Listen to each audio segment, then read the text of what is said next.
Hello, Pip Universe, Pip Community, Pimp Daddies, whatever you want to be described. I just want to say hello. Of course, it is me, your friend Mario, co-host of the Point in Progress podcast, wanting to share with you something freaking awesome. At Point in Progress, have our first major opportunity that I'm really excited to share, and I want to show you something. So we actually got a little mailer here, and I'm going to show you what's inside of it. And we're going to go ahead and discuss what this means. I've yet to open this, but I have seen a photo online of something. We actually, without the light blocking it, we're teaming up with Amazon to talk about The Boys Diabolical, the new animated cartoon series that you can find on Amazon Prime. They sent us a little mailer box, which is really cool. It looks like they have inside, they gave us a cereal bowl, which this is exactly the bowl that I used to mess around with in the early aughts. So this is hilarious. So we have a little spoon that comes with it, and it actually comes with an envelope that says prize inside. So I'm gonna take a look at that last. And it looks like it comes with cereal.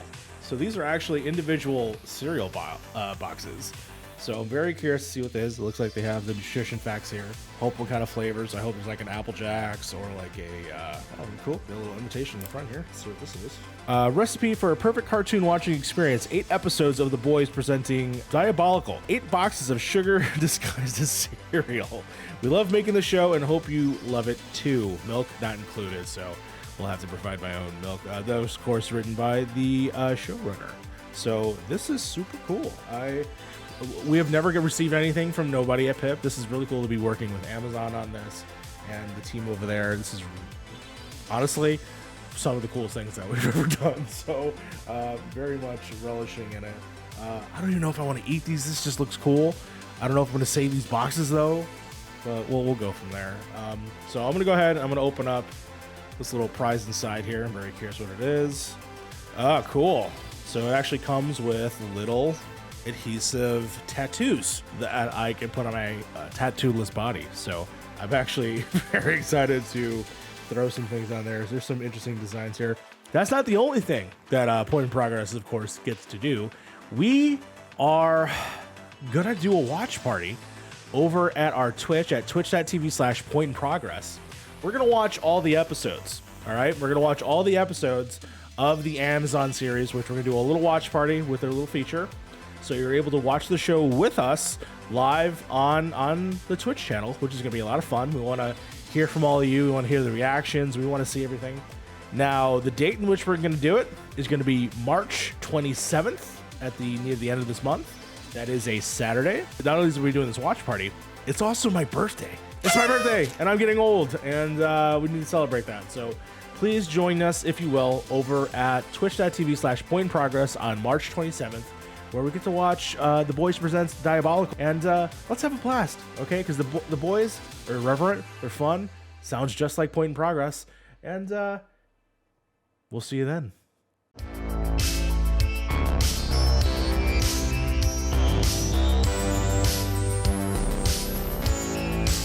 But yeah, on that note, that was the checkpoint. And now we're going to go into the patch notes. I'm gonna pass this over to Frank, where he's going to take over. Oh yeah, we should like pass baton at some point. Okay, I'll pass my microphone. Throw a baton really quick, and then like I'll get it one day. I mean, you're gonna get it before everybody else. True. All right.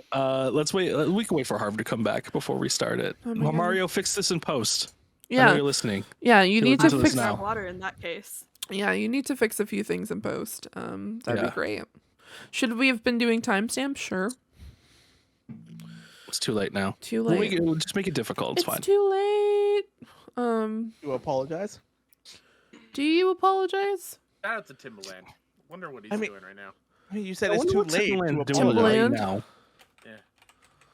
That's a good question. Sometimes I wonder. You know what I mean? Like, what is Ja Rule doing right now? The very Ja first... Rule is you know what, Ja Rule, it doesn't matter what Ja Rule is doing right now. Yeah, no, we don't care about what he's doing. He's trying to find another Firefest to invest in. Oh my Yeah. god. Do you think 50 Cent is just like scheming up a way to fuck with Ja Rule right He's now? still recovering from hanging upside down. Yeah.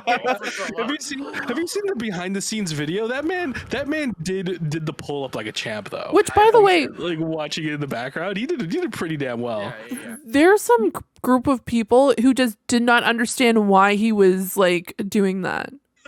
And I'm like, have you not seen the original music? Because obviously you can tell, you can age someone by if they know why he was doing that crunch that way, like Yeah. why they were on the bar. He was there. Yeah, If- or why he was exactly. there. Yeah, why Because he they're was like, there, yeah. they're like, why is 50 Cent here? This is like, he wasn't supposed to be here. And it's just like, you obviously do not understand. Exactly. Oh my god. It's the era, man. People That's just how don't he was understand. introduced. That's how he was introduced. The fucking music video. Oh my god. On that note, Oh, side note, Timbaland is actually about currently in the process of being in an Amazon documentary called Gifted in Black. Oh. Yeah. That's what Timbaland's doing if you wanted to know Good what for Timbaland. Timbaland. Good job, Timbaland. good job, Timbaland. Everybody good to go? Yeah. I see Sly chilling. Yeah. What are you eating, Sly? Mario, keep this in. Yeah, you have to keep this in. Yeah. Yeah. Mario, add a boat. What's Add Sly? a- What's add Sly a eating? tugboat. No. Oh yeah, add Theodore Tugboat, please. Yeah, Theodore Tugboat somewhere in this video right here. Yeah, just have, you know what? Yeah. Have him like go across the bottom of the screen in some capacity. I know you can do it. And then add choo-choo noises. Can you Add, also add Adam Wolf, right? Yes, add Yeah, Adam okay, Wolf. yeah. Put him on the tugboat. Yeah. Theodore with Tugboat this- is with the this one gun. from Boston, right? No, he's from Halifax, Nova Scotia. Do not get it twisted. Oh, He is a what's national the treasure. What's the boat that goes back and forth between Halifax and Boston? There's the cat Is that not a thing? that's from Yarmouth to Maine. I don't know. I just thought there was something between the two cities. I don't remember. Mario, can you add Theodore Tugboat as a mech in Metal Wolf Chaos being driven by Adam Wolf, please? Thank you. I was eating cornbread feet. Oh.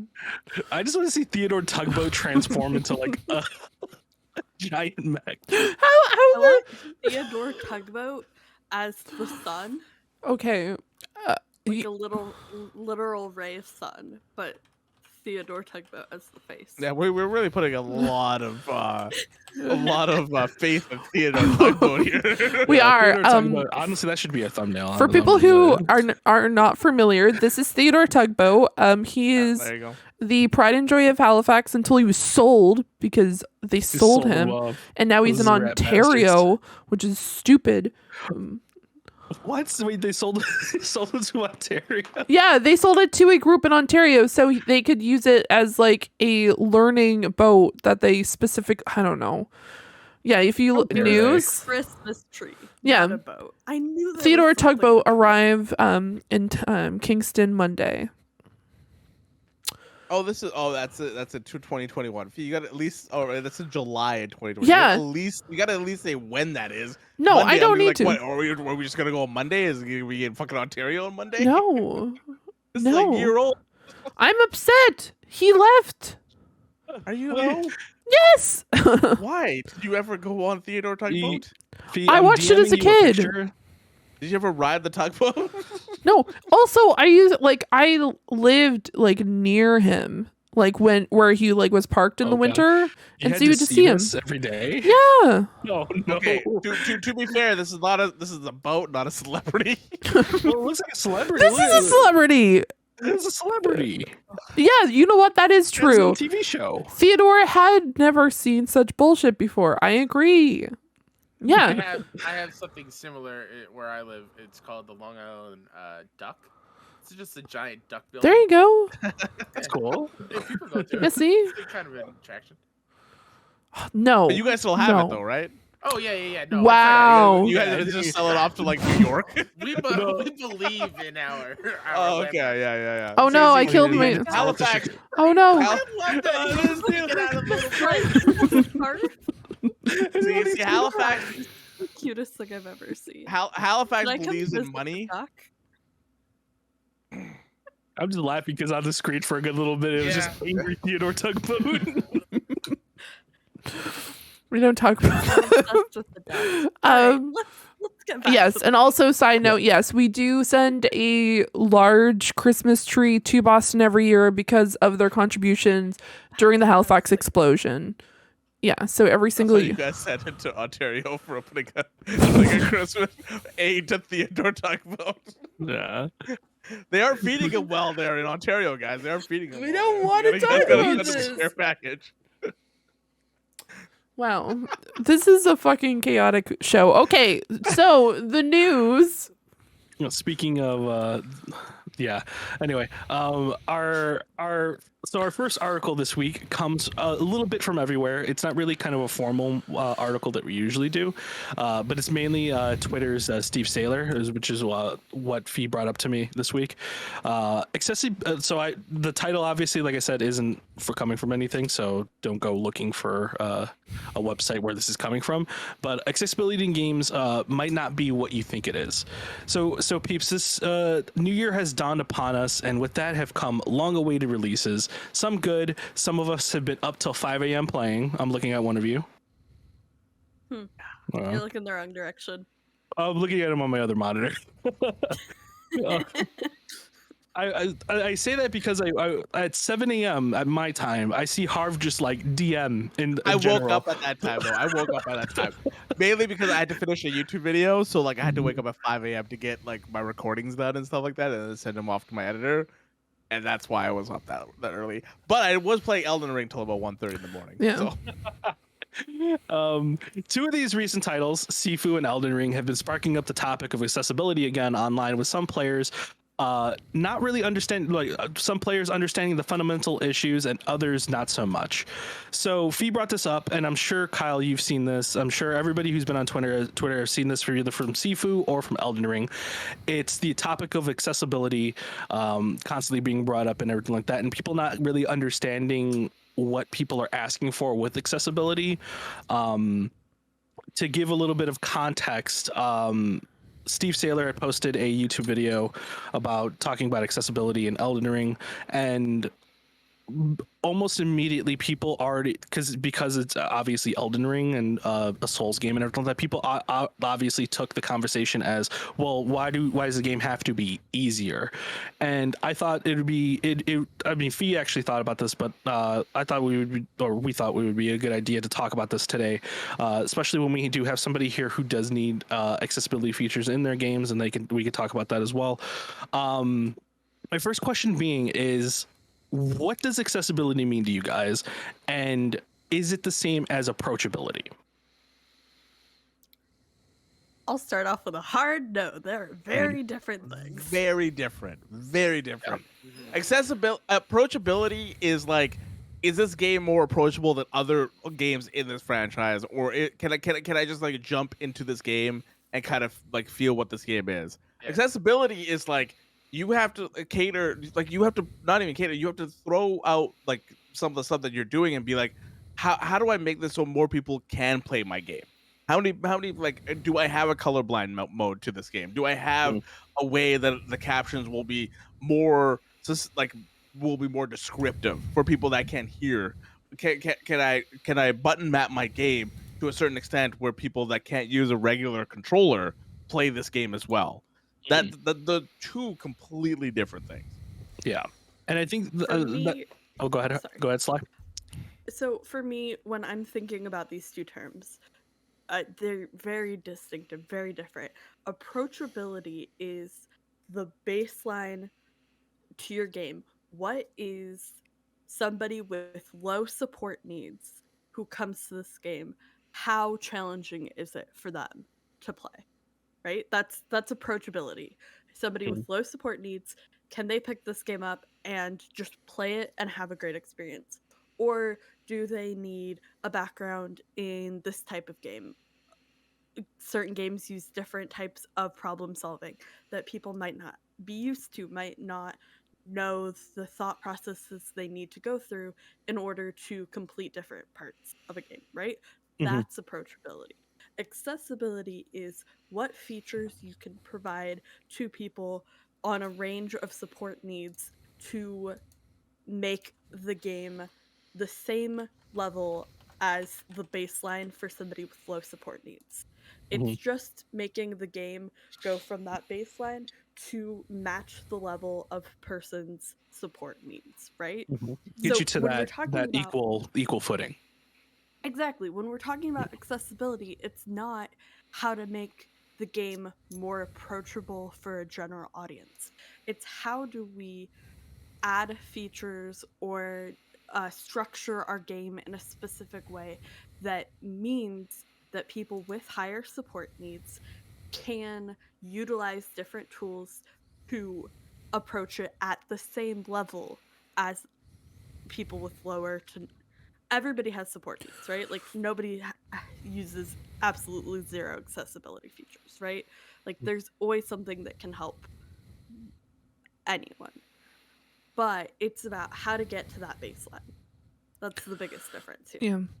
Well, like recently I've been doing, as you guys know, some game jams. And one thing that's been really awesome is one of the main things that are actually on like essentially the rules, as well as like the lists of like things that like kind of like what you need to make sure that you're checking off, is they have an accessibility guidelines basic list that have a multitude of different links that you can go to. And I'm actually going to link it to our general chat just so you guys can get some visibility on that. One second here. I'm going to post this. You know what? I'm going to post it in the office general because everyone apparently can see that. This is actually a really helpful link, and I apologize for the people who are watching right now that you just saw me like click away and click back.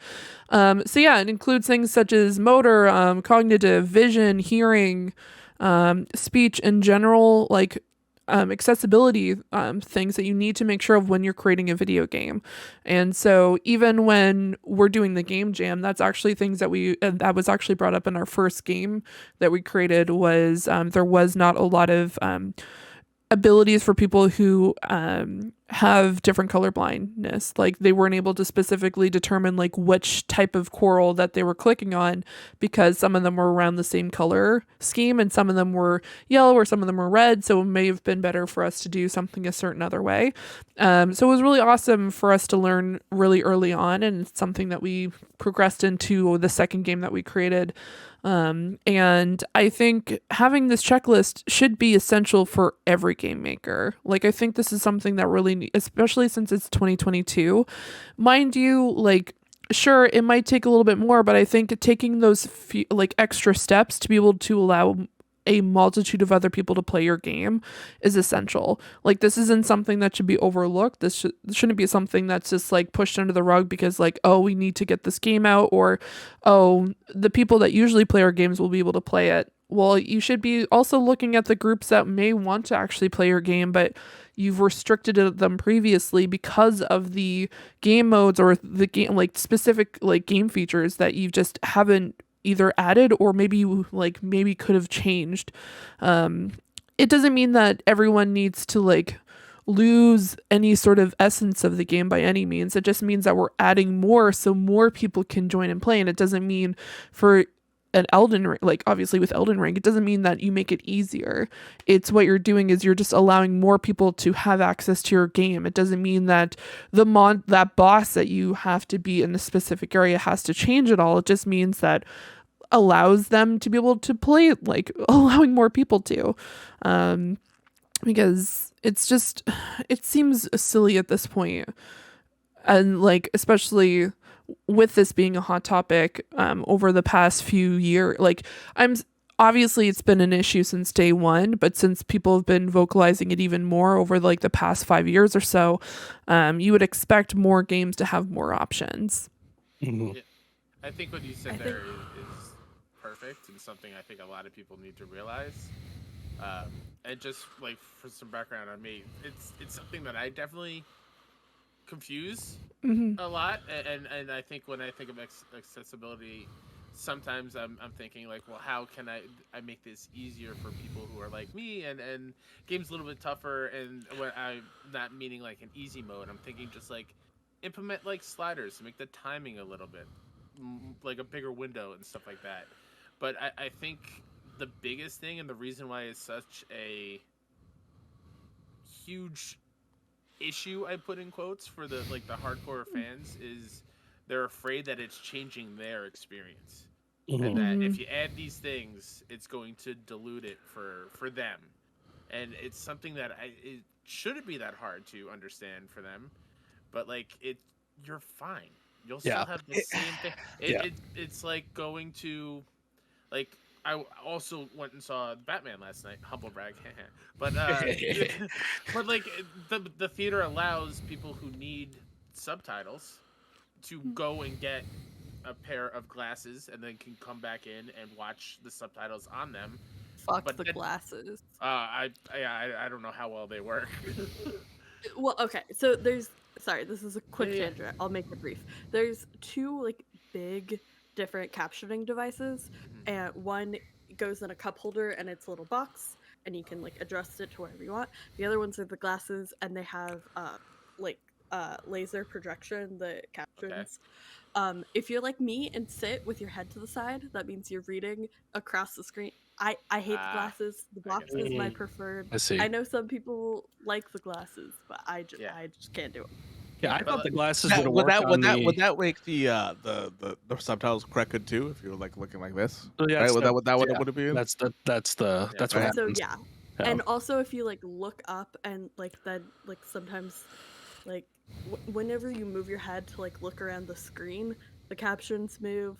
And so that's just really frustrating. Yeah. Gotcha. That's interesting. When I heard you say glasses, I thought it would be on like. Have you ever seen that old PlayStation 3D TV that came out like years ago? It's a branded one. Yeah, the PlayStation branded one, and it had a feature in it where like one person could see a screen. Like I don't know if it was that one or it might have been a different TV, but it was like if you wore a pair of glasses, one person would see one screen, and if you didn't wear the glasses, one person would see a different screen. Like a split screen co-op. Yeah, yes, I do remember. And I'm surprised they haven't implemented that in like a theater where like you could just wear these glasses, you can see the captions would always be there obviously, but then you would just put on the glasses and you would be able to see it, and then if you didn't wear the glasses, they wouldn't be there. But that's interesting. It's laser projected. It's very interesting. It's kind of like the Google Glass thing almost. Really bulky, and then also if you also wear glasses, you have to put them over your glasses. It's just 3D was annoying enough having glasses on top of glasses. Glasses on top of glasses. Yeah, that's why I never buy a 3D ticket anymore. Theaters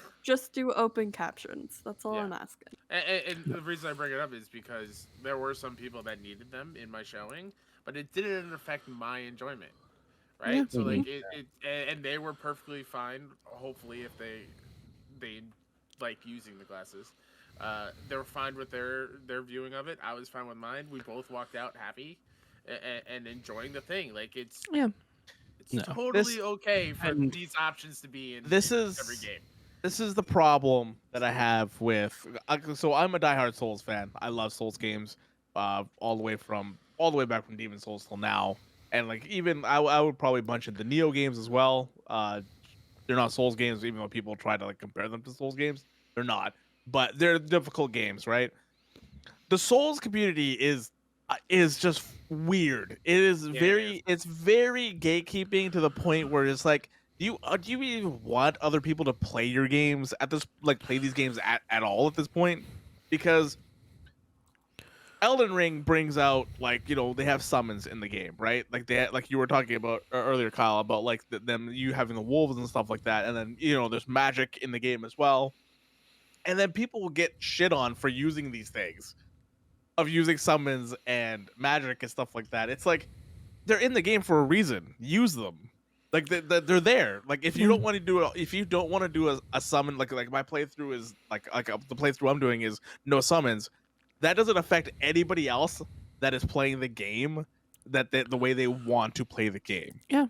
It doesn't affect them. It doesn't affect me at all. God forbid the community finds out I cheesed the boss. Yeah, exactly. God forbid. It makes zero sense to me because like I said this when Horizon came out to PC for the first time, and like I was just like, man, I'm so excited for other people to experience Horizon now because a lot of people don't have PlayStation, right? They have PCs, and that's what they primarily game on. there's a couple people that tweeted back to me. It's like this is stupid. This is not like PlayStation's losing all their shit because like it's going on PC. It's like more people get to play your game. It's this who cares? weird toxic ownership of like it's mine. Yeah. How dare you bring it to more people or allow more people to experience It's it? people getting too invested. Oh, yeah. It really is like, hey, I did it. There's no way anybody else can do it because it was hard for me to do it, so it must be hard for everybody else to do it. And From Software games are harder enough for getting people into those games. Yeah. Like I have tried my hardest to get people into those kind of games because like it's something I'm passionate about. I love those kind of games, right? Like that is I want more people to experience them because the stories in From Software games, like the story in Bloodborne, as Kyle has probably went through, the story is one of the best stories that I've ever experienced because the world is just so encompassing. Like it really puts you there. And I hate when people are just like, no, you can't play this. Like, you got to play it this way. You got to play it this way. It's like, guys, just let people experience the story how they want to experience it. Yeah. If I can, a comparison that just popped into my head. The response to this topic, especially from people who are like diehard Souls, makes me think of Pokemon. And what if people who play Pokemon Nuzlocke came out and said, this is the only way you're allowed to play this game. Yeah.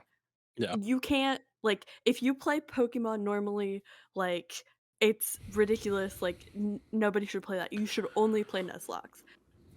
People would be like, no, that's ridiculous. I want to play the game how it's supposed to be played. You can go and do a Nuzlocke run and have a blast and enjoy yourself. But I want to play the OG game, right? So why does other people playing in a different style to you take away from your experience here? Exactly. That's my Well, yeah. question. Well, yeah, I was even telling Harv and Frank earlier when we were talking about this. I would have to say I'm a part of a community that I just do not associate myself with because it can be very toxic, which is the anime community. It is very much for a very long time, especially and I come from an age where anime was looked upon as like something stupid, like people are like, okay, nerd, like this is really dumb, but now it's becoming a lot more socially acceptable. But there are still people who are like, you guys, you don't fucking understand how it was like when we were like kids watching anime, or like when we were watching anime, and oh, fuck you for listening, like watching it in dub, or oh, you only like this specific anime. Like the amount of times that I've heard people have conversations and they're like, oh, you only like Naruto. That's really like, I could go on for hours about how some areas of the anime community are terrible. It's the same way with all other communities, but it just seems as though whenever I think of something like this, it always kind of reminds me of those particular situations that I've been a witness of. But no, I just think that if it doesn't affect your gameplay, why are you getting mad because someone's asking for a way for them to be able to get access to the game? They're not asking for an easy mode. And stop thinking that they're asking for an easy mode, because that's not correct. They're not looking for like level tier easy. They're just looking for a way for them to get access and be able to play the game. Because like it's just so stupid why people can't just understand that this is not them looking for them to change the way that the game is played completely. It's just they want to be able to play the game too. And what's that going to hurt you? Oh, God forbid. From Software games need accessibility. When it comes to this kind of stuff, they need something for captions. They need something for colorblind modeness. Yeah. They need something to like, even for controls wise, they need something to get more people to be able to like try their games, or at least experience their games. Because like when you go to that menu, like there's nothing there. It's bare bones. It's like, it's bare bones to the extent where like even when you want to map stuff, you can't even fully map your controller.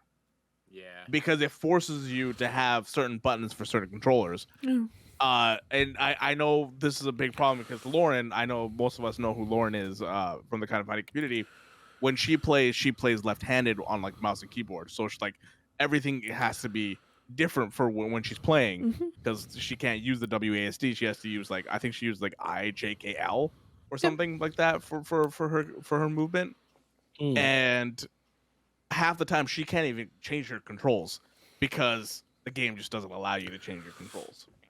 Such a basic thing when you think about it. Yeah, like button mapping. Yeah. Come on. Like Fee, when you shared that thing, is I was reading through it of like the basic guidelines for accessibility. Yeah. And down at the bottom for general, it's just like, yeah, make sure like when you change a setting, it's saved when you back out of the menu.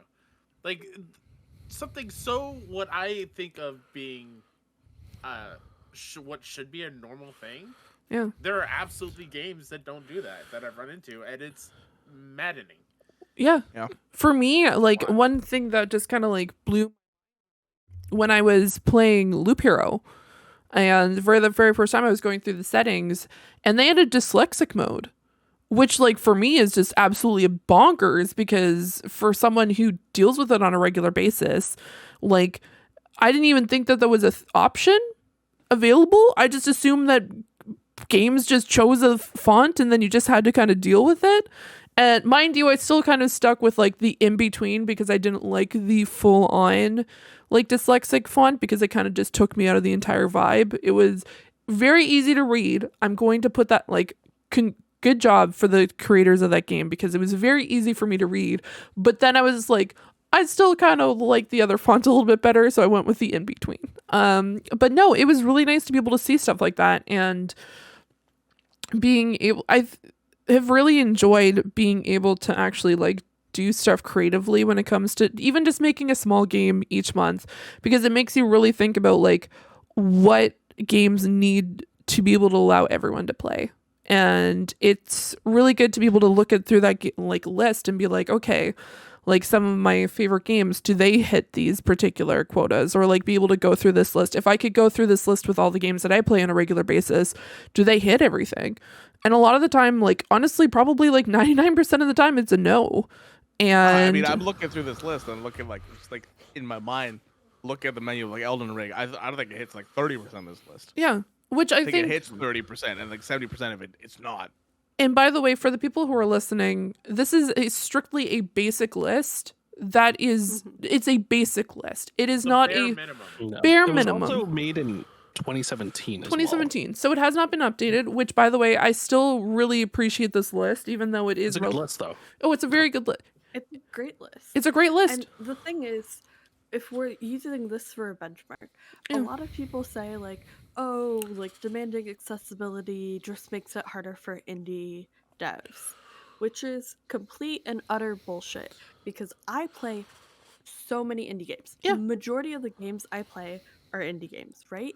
And all of the indie games I play in general have way better accessibility options than the big AAA games. Yeah. I'm not asking for the itty bitty studios to develop like groundbreaking accessibility technology.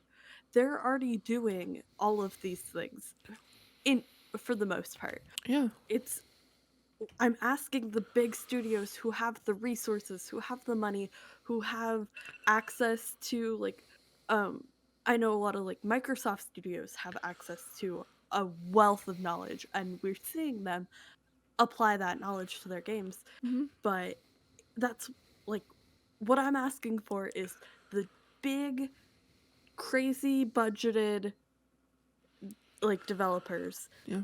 are the ones that I want to see explore and play with this technology to develop new things so that it can trickle down to the AA's, the indie studios, right? Yeah. Mhm. And Yeah. I just like when the indie games that are being developed by like 3 to 20 people can make their games accessible for a vast majority of support needs, then why can't the giant AAA companies with all the money and all the resources, why can't they hit that same level? Mhm. Yeah. That actually brings me to a question, Sly. Actually, specifically for you.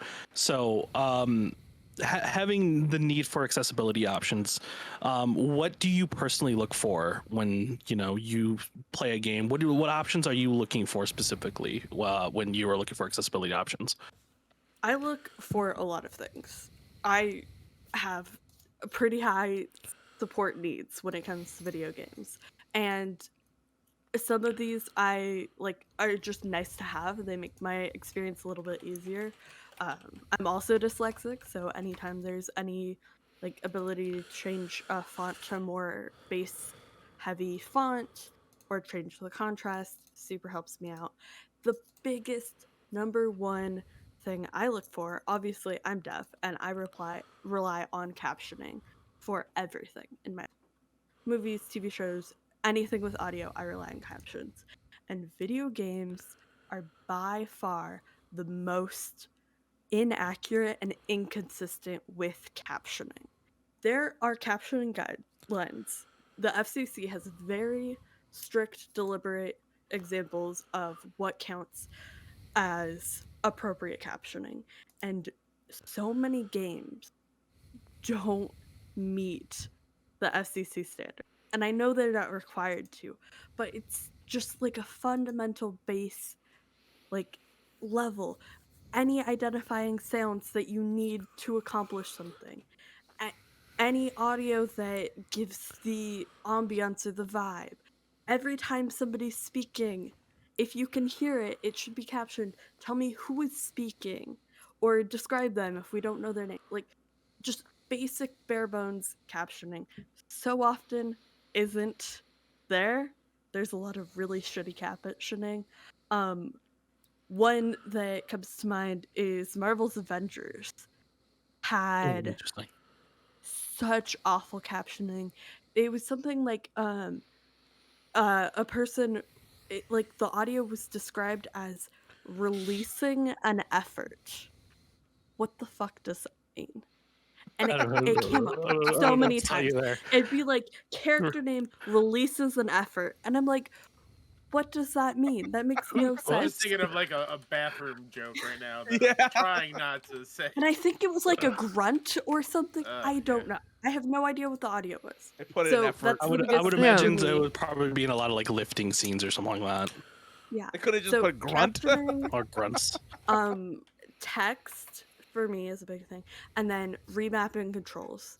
I have fine motor skill issues, and a lot of combinations don't work for me, and so being able to change what motions are on what buttons super important for me.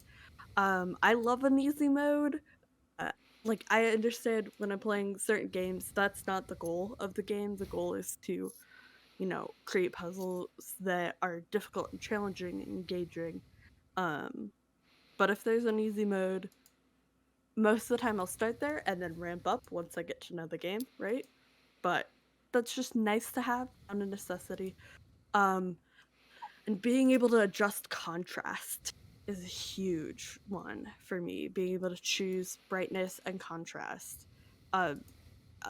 Brightness especially. So many games don't have adjustable brightness, and that makes it so hard on me to like be able to tell what's where.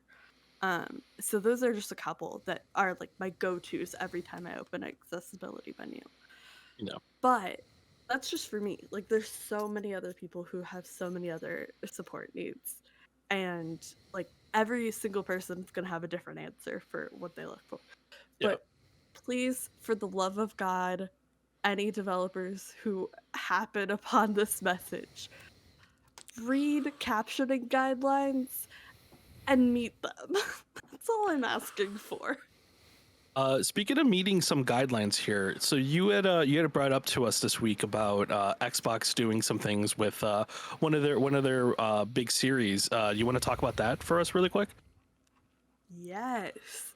So, of course, if you did not see, there is a tweet and a blog post from Xbox announcing that Forza Horizon 5 will include both American and British Sign Language interpretation of all of their cutscenes, which is insane. This is huge, revolutionary. A lot of people, are like, oh, like deaf people can read, right? Like, what's wrong with captions? And what you don't understand is that signed languages are not an equivalent to spoken languages. There are their own languages with their own structure and syntax. And so anybody whose like first language isn't English or isn't a language that's commonly, dubbed in games, understands how it can be really challenging sometimes to play games that are not in your first language, right? And so by doing this, by providing, an option to have somebody's first language be how the dialogue is presented in video games, especially it being a signed language, is just so incredible. This is like one of my dream future, like if you ask me what an ideal video game would look like, this is something that I would put in there, and I never in a million years thought I would see it in my lifetime. And so to see a Microsoft and all of these Xbox studios have been doing so much for accessibility, and I know they have a huge support team that gives developers the opportunity to play around and to learn and to improve their offering, which is so cool and amazing. And I'm so happy that the Forza team is taking advantage of this and introducing not one but two signed languages to be supported is just so incredible. There's such a huge misconception around like sign language being universal, and this is just such a prevalent myth throughout society. By them introducing this feature with two sign languages is so important to help people realize that they are very different languages. I like when you look at British Sign Language and American Sign Language, they are two completely foreign languages from each other. Of course, like if you know the history of sign languages, ASL is derived from French Sign Language, so they share about 50% of common vocabulary with French Sign Language, and British Sign Language, Auslan, New Zealand Sign Language are more closely related. So even though both countries speak English, their sign languages are so wildly different. So by having this, opens the door for so many more people to get into video games, to be able to experience a game in their first language. It's just amazing. I feel like I've been ranting forever. No, I'm sorry. no, definitely. Fascinating. I love This it. is a topic about That's good. accessibility, and like I said, you're definitely the expert on this more so than anyone here. So I definitely appreciate you being able to talk about that openly and everything like that. Thank you. I'm just on so that- excited. Game devs, reach Yeah. out to Sly, Yeah, game devs, come on. please. Yeah. Hire me. I'm here. Um, Ask me questions.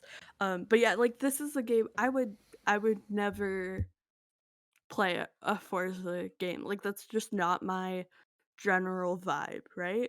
And I'm gonna play this. Like absolutely. And so you're bringing in a completely different audience than what you would normally be promoting your game to, right? Yeah, you should definitely record a reaction to this, like to when you first try it out, just to kind of see, like a review or something like that. You know what I mean? It'd be really cool. Yeah, fuck yeah. On the note of this as well, going back to on the topic of approachability and accessibility, I would say for the general people, just don't get them mixed up. You know what I mean? One is to get people on equal footing, and the other one is to have more people be able to approach a game. It's in the wording, it's in everything. And then on the side of toxicity, especially towards like Steve Saylor and stuff like that. And this is coming from somebody who plays every single game that they possibly can on the hardest difficulty possible. I crank that shit up. I try to make the games hard as shit for me. Nobody gives a shit. Nobody gives a shit when you played your game on. Nobody gives a shit if you played it on hard or professional, anything like that. At the end of the day, people are playing the games. They want to get through them. They want to enjoy the story just like you did. You playing it on hard or impossible doesn't take it away any more than them playing it on easy. Get over it. Get over yourself. Let other people play the games how they want to play the game. games on Impossible and I can play them on Baby S Baby mode, and we still get the same amount of enjoyment out of it and Exactly. respect each other. It's not that hard. It might take me just a little bit longer, but we all get there at the end. On that note, we're going to move into our next article here, unless anybody else has anything to say here as well. Any other closing thoughts? Do better. Yeah. Do better. Yeah. Yeah, do better. Like I said, it's Do better. not that hard. Yeah. And the fucking Souls community needs to get their head out of their ass. That's really They what Yeah. it is. definitely do. Huh? Yeah. Yeah. Oh, 100%. Yeah, you know what? As someone commented on our YouTube video a while ago, get out of your parents' basement and touch some grass and stop being a dick. Plus ratio. Somebody commented that on one of your videos. Yeah. Yeah. Oh my god! What? There was no. He is giving a very PG version of what was said in that thing. Mind you, they did come back and apologize. They straight up came back and apologized. So, Hey, you know what? At the end of the day, I don't think I've ever seen anybody like put a fucking mean comment on the internet and then come back and apologize. Yeah. So I can't really hate them for that. Good yeah, on you, I guess. Self-reflection, I guess. I don't know. Yeah, you know what? I can't hate on that. That's actually like a pretty Chad move right there to come back and apologize. No, but in all seriousness, yeah, just do better. And yeah, that's Hell yeah. yeah. You know what? Yeah. All right. So on our second article this week is an update from last week's topic and comes from IGN's Joe Screbbles. Once again, I just want to make sure that this is reiterated. The war in Ukraine is a very serious topic, and I urge anyone who's going to talk about it in a public forum to please be respectful and be cautious of false information being spread. I made sure whatever information I put in this document, it was information that was, put on other sources and everything like that. Please refrain from spreading false information. Please refrain from memeing on Ukraine. There are people who are legitimately dying. Yeah, and in the streets right now. We will also continue to post links on areas that you can go and support the people of Ukraine. So please make sure if you do feel like you want to donate any like specific amount. It doesn't need to be any sort of large amount. It can be just a few dollars. There are links below. But as Frank said, definitely do your research as well. So please make sure that you are being diligent. And I know we've consistently made sure that the links that we are providing are legitimate. So please make sure that if you go outside of the realm of this video, that you continue to do the same, because unfortunately people are terrible. Yeah, there's some shysters out there on the internet. On that note, the article this week, like I said, had come from IGN's Joe Screbbles. Xbox, EA, CD Projekt Red, and more halt game sales in Russia and Belarus. So this week saw a lot of reaction to what's going on in Ukraine from many fronts. First and foremost, I want to say that it instilled a little bit of hope seeing how the world reacted to Ukraine.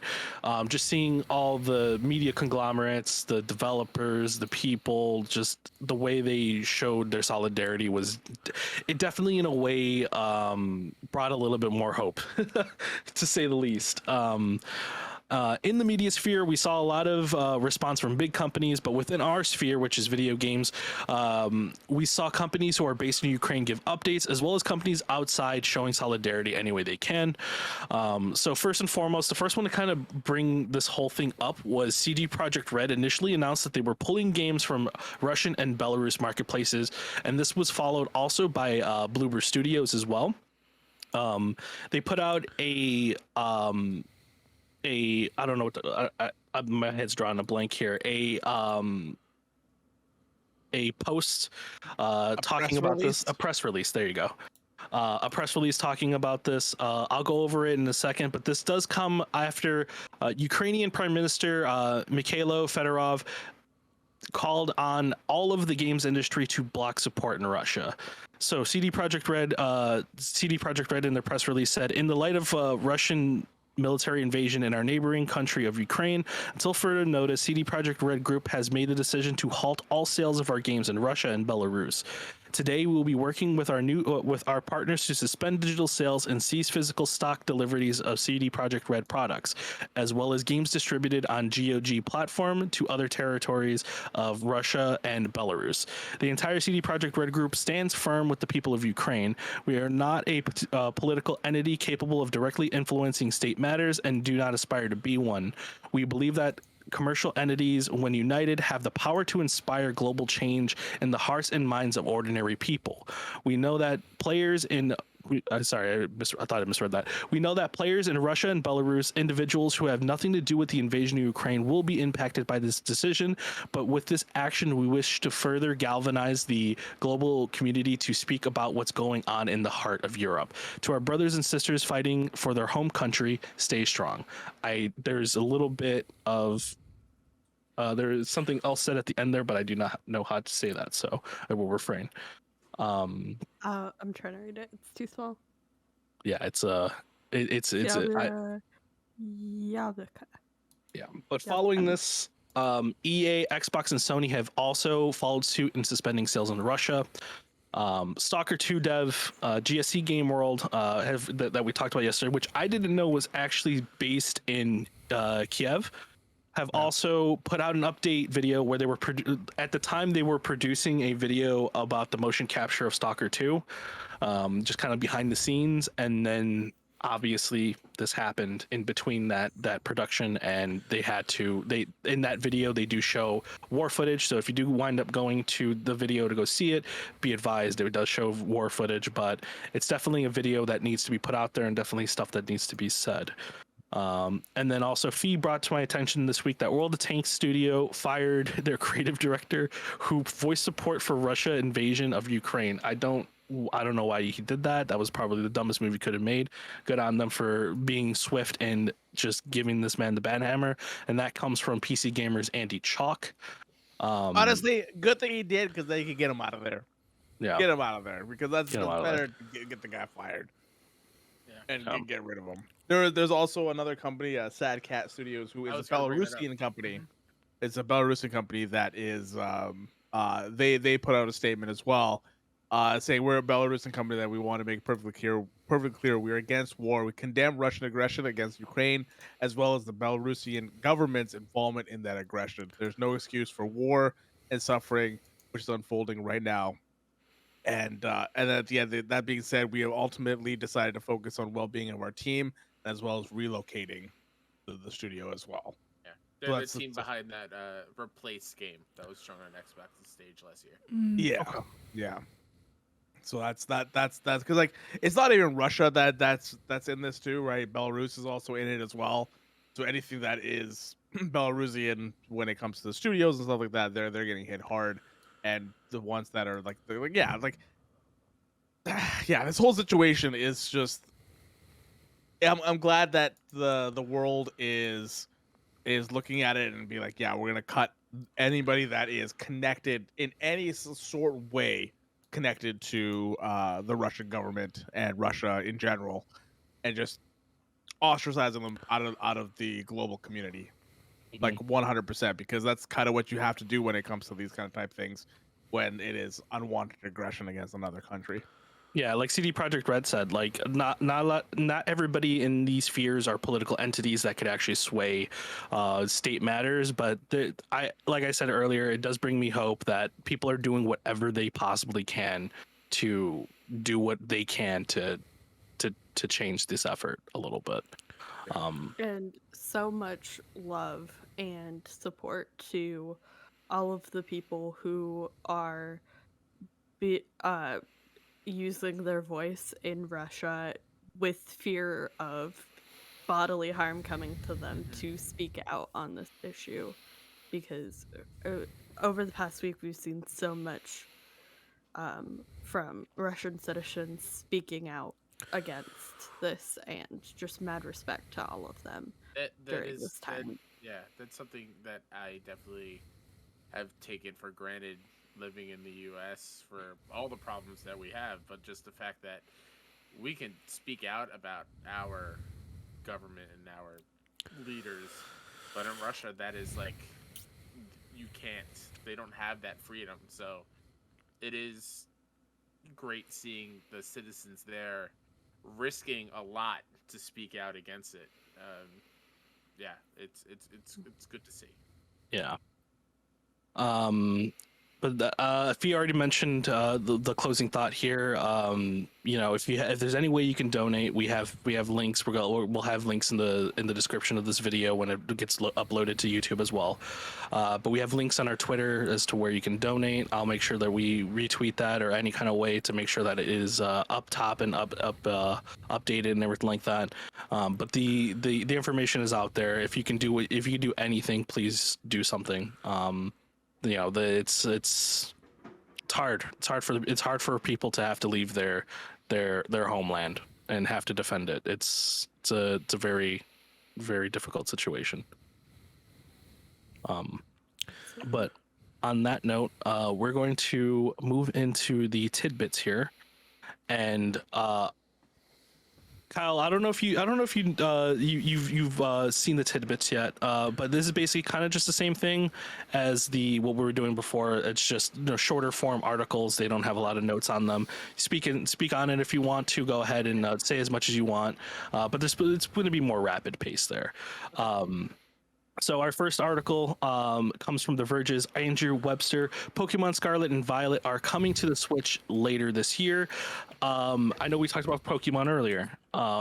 Who's excited for this? Because I'll be honest with you, I've been so out of Pokemon that I haven't really cared if there's a new game. But I mean, I'm sure there's people in here who are like, yeah, I've cool. also been out of the Pokemon game for a bit. But these starters are yes. This is the thing. So this is the first time that Pokemon has ever came out with 2 games in the same year, which is fucking crazy. Yeah, it is, right? actually. And this is the start of Gen 9, which is, I guess, I'm kind of great. I've only been privy to Gen 2. That's the furthest I've ever been to, and so I'm missing 7 generations in between. But so is the grass Pokemon finally going to be chosen? Is the grass Pokemon the one this year that everybody can like rally around? I don't know, the fire crocodile's pretty cute. Or the ducky, the water duck. Yeah. Oh, the one with the hat? The one with the hat? The grass one's gonna get shafted again. God damn But no, here's the thing. I love the cat one. I was gonna say all the cat lovers are gonna love the grass Pokemon. First of all, I love it. I love the fucking cat one. However, we got played the last time there was a cat starter because they did that with Sun and Moon, and then the cat went from cat to larger cat to like Samoan fighter, and it was a full Isn't that how it always goes though? No, not that way. You would assume it was like a cat goes from I want to cuddle to you're gonna cuddle. Yeah, I don't know. Cuddles now. It was just like completely off guard, and I hope that the way that they have the progression for these starters makes more sense than what we saw in previous takes. But no, that's my problem right now is like I'm stuck. I don't usually start with a fire type. I don't think I've ever in any game. Oh no, wait. I say this, but I did start with the cat in Sun and Moon, which was the fire type. But you're just slapping the face of all Charizards. But no, I as well as Sun and Moon. I started with Squirtle, so I like water and grass types. I'm not a huge fan of fire types. I haven't touched a Pokemon in ages, but this might be the one to get me back. This is not going to be the one, but for me, for sure. But I'm excited for everybody else that is going to be going into this because until they do substantial differences in their games, but they did, and you still didn't want to play it with Arceus. No, I want action combat. I don't want turn-based. Oh combat. my god, he's waiting for fucking Elden Ring combat. No, I want Nino Kuni. That's what I want from their games. I want like a Nino Kuni kind of stuff. Oh my god, you're asking for too much. What are you asking for too much? Yeah, I know. My goodness. And just a small thing. I'm excited when we get to like, I don't know, Gen 11. What colors they're gonna pull out? Are we gonna get Pokemon Mauve? Pokemon Maroon? It's just gonna be a color wheel. Mauve. Let's get a Yeah. Pokemon Top. Pokemon Periwinkle. But do you okay? So going forward, do you guys think they're gonna do the Legends thing again and then go with a new Pokemon every year? Is that what we're gonna be going through every year now? How do you go past God? Yeah, exactly. who's under God at this point? That's a lot of Pokemon The games, Pokemon lore. right? Oh my God. That's three Pokemon games. Well, you know what? I'm gonna put Scarlet and Violet the same game. It's the same game, really. That's all it is. Yeah, But like, it's the same game with different Pokemon. It's exactly the same game. yeah. I But think that's there's what gonna all be the a other difference games in, were like. like. Yeah. No, the that's only what- difference is that you can't get all the Pokemon in Scarlet, and you can't get all the Pokemon in Violet. So you have to trade to get all the Pokemon. I mean, that's with literally every the other only game. difference. That's like with every No, other that's what game. I mean. So like, do you guys think there's gonna be 2 Pokemon games now going forward every year? Oh, So, you mean like, one in the spring and Legends one? 2 coming out. I don't know if Nintendo, and I don't know if Game Freak. Sorry, I'm not gonna say Nintendo, but Game Freak or whoever's working, or the Pokemon company, whoever has that workflow down better than the people who are doing Legend of Zelda, because we have not seen another open world game in a while, and I think it's gonna be a while before we see another open world Pokemon game like that. Well, this one is open world as well. Yeah, well, I mean, in like Arceus. Yeah, You know what this I is mean? Like apparently this like, is supposed to be a seamless open world where there's no loading screens between cities and all that kind of stuff.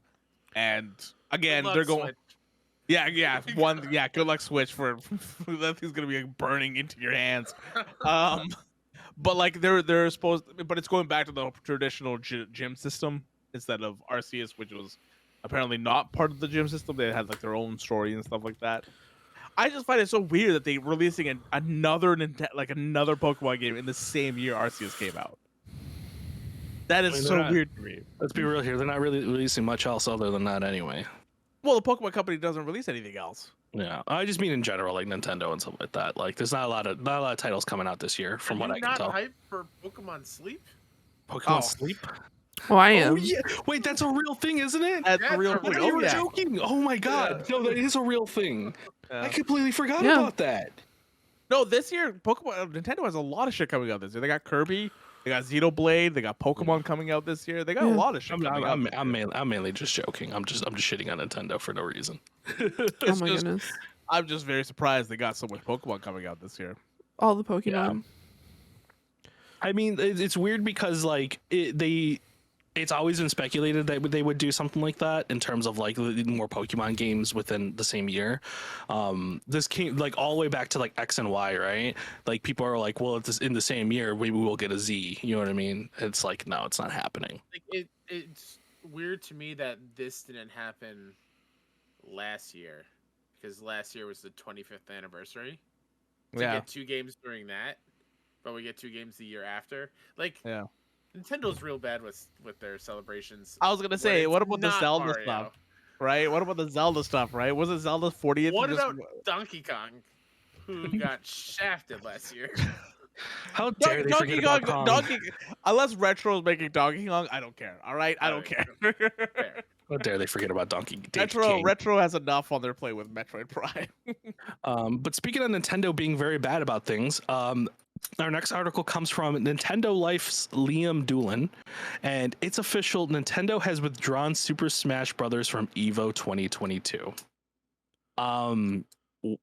I top level thought here. Why? Just why?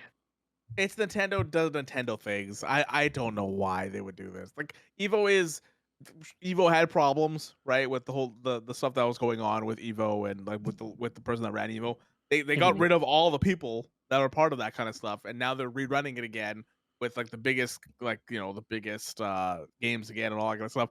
I don't know why Nintendo is doing this. Evo is like where all the eyes go when it comes to fighting games.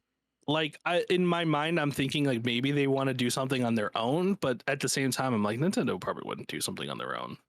Like it makes no sense to me. Like it's a fighting game. Why wouldn't you want it on the biggest fighting game tournament platform to like?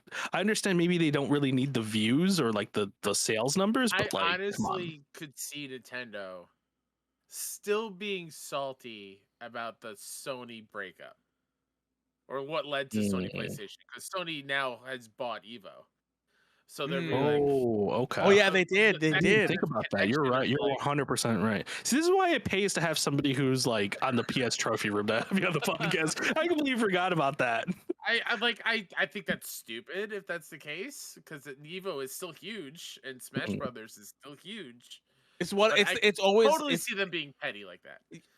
the Smash Brothers is usually the runner up when it comes to the last event in Evo. Yeah.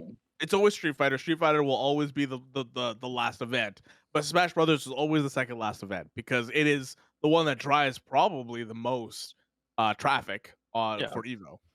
Not But it even does, that. like, reading the article, it says most likely Nintendo has been they have been hosting their own events and stuff like that for Smash Brothers. But like you're not gonna get the same. You're not gonna get the same reaction. Yeah. And the thing that sucks about this is there's so many like Smash Bros pros out there who probably are like were probably like super looking forward to Evo, maybe even looking forward to the prize money they would have been getting. And it's like, sorry, pros, you're not going to be able to play in Evo this year because Nintendo says so. It's like, wait, what? Like, why? It just doesn't. None of that really makes much sense. It hurts. It hurts more than it actually saves, and I don't know what they're trying to save here. It hurts the players more than it hurts anything else. Yeah, because like these players probably want to play in Evo. They want to be on that stage. they want to be on the Evo stage. That's like the pride and joy of a lot of these pro fighting game players. You know what I mean? Yeah. P, do you have anything to say on this? Sorry, you look like you did. So I was just like, I was just sipping a drink. Not particularly, no. No, I don't. I'm not a huge fan of Super Smash Brothers. Yeah. Why? all right. Yeah. Just I'm like I don't know enough to specifically make any statements when it comes to this. My apologies. I don't know shit. No, it's fine. I thought you wanted to say something. I'll admit too. I'm not a big Smash player as well. I'm a terrible fighting game player. It's one of the things I'm a button masher, man. I'd rather spam A until I get through the fight than fucking learn mechanics in the fighting game. But on that note, our next article, and hopefully Harv can elaborate on this because it confused the shit out of me when I read it. Kotaku's Luke Plunkett posts, Elden Ring mod lets you pause the game. Excuse me? This needs to be a thing in the console version. Yeah, Yeah. it's So wild. this is only PC. So This I'm is watching that this right is now. crazy to me. So explain this to me. You can't pause. Is it like a real time thing? Well, the thing about the Dark Souls games is that you can get invaded at any time, so it's all online kind of type thing, which doesn't make any sense because I play offline and I should be able to pause. There's no way I'm going to get invaded if I play offline. But Sekiro had a pause thing. In Sekiro, you could pause the game because in Sekiro you couldn't get invaded and stuff like that. But I don't know why they didn't add a pause button to this game. I literally don't know why they didn't add a pause button because they didn't really. The other day I was playing, and my oldest niece yelled down for me to get something from the freezer that we have down here, and I hit the pause button like I do in every other game. And as I'm walking away, I hear my character dying. And I'm like, wait, what? I paused the game. What's happening? And yeah, no, come back. I died. Some like random enemy saw me and took me out. And I thought that was weird because I'm so not used to that. And then I come to find out, I think today on Twitter, I saw somebody say that, please, From Software, put a pause in the game because my daughter gave me a hug and I died because I couldn't pause the game. Come on, having to choose man. between giving your children affection and or like risk losing in a boss fight. That is literally like therapy inducing. Like my dad didn't give me a hug as a kid because he was playing a game called Elden Ring. Exactly. Like and to go back to the conversation we had with the toxicity in that fan base, that person had a reply of like, well, that's the way it should be. Get good. Don't pause the game. They'll be fine. Yeah. okay, right. $100 of therapy like later because you didn't hug your. So there's two things. There's two things with this. One thing is that if you are doing online play, like so you have to use a certain item to like turn co-op on, and while you have co-op on, you can get invaded at the same time.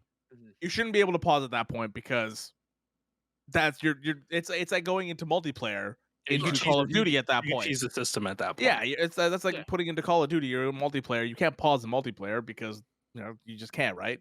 Yeah. But if you don't have those things on, if you don't have that item on, or if you're playing offline, pausing should not be an issue.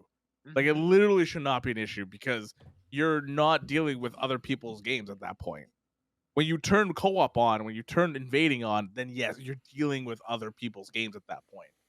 But yeah, I don't get why. But there is a mod out for PC where you can pause the game as long as you bypass the anti-cheat, which I've been doing myself just to play widescreen and stuff. So like you can pause the game on PC, but I doubt it'll never come out for console for sure. The But, year is 2022, and we have to rely on people modding a game so we can pause it. Well, like I understand. That's why when I saw that article name, it blew my mind. I'm like, are you serious? A modded in pause system.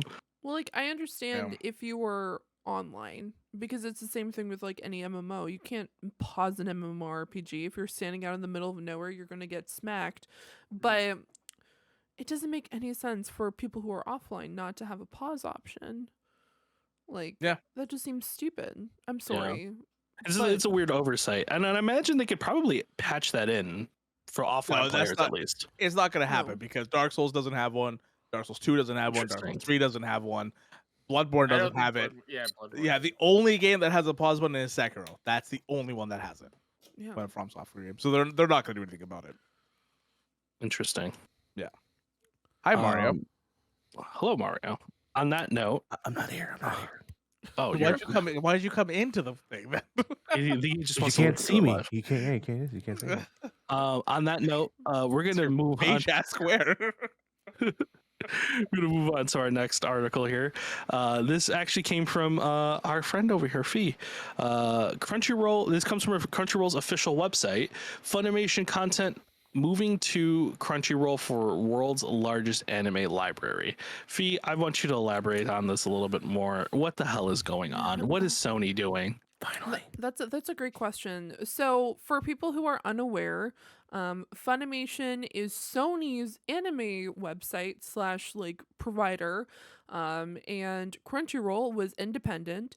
Earlier this year, we did have a discussion about the fact that Sony actually bought Crunchyroll. Now, a weird turn of events, rather than consuming Crunchyroll into Funimation, they are removing the title of Funimation and just creating Crunchyroll.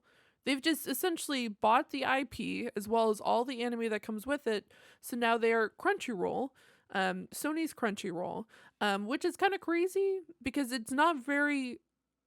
Like, it's not something that usually would happen if you acquire a company or specific content. Usually you would absorb the you would absorb company it, you not acquire, just like just use the IP.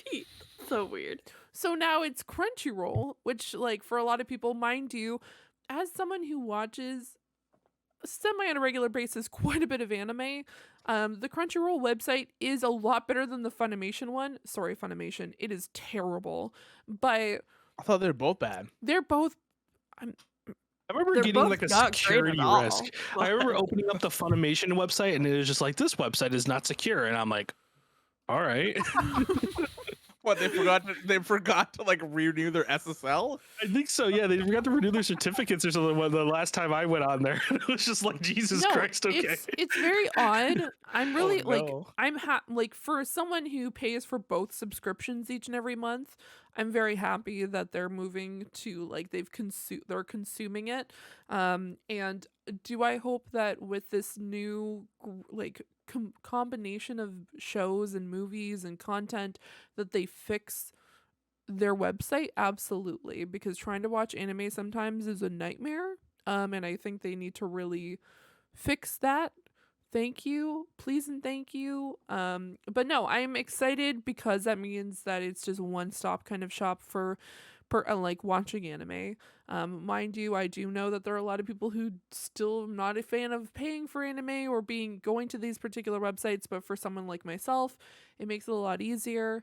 And both companies did take a lot of time to get different like actual dubs of their shows depending on how popular they are, obviously. Sometimes they would have like I think Crunchyroll's a little bit better at it when they have like French, Dutch, Spanish, and a longer list of different dubs in comparison.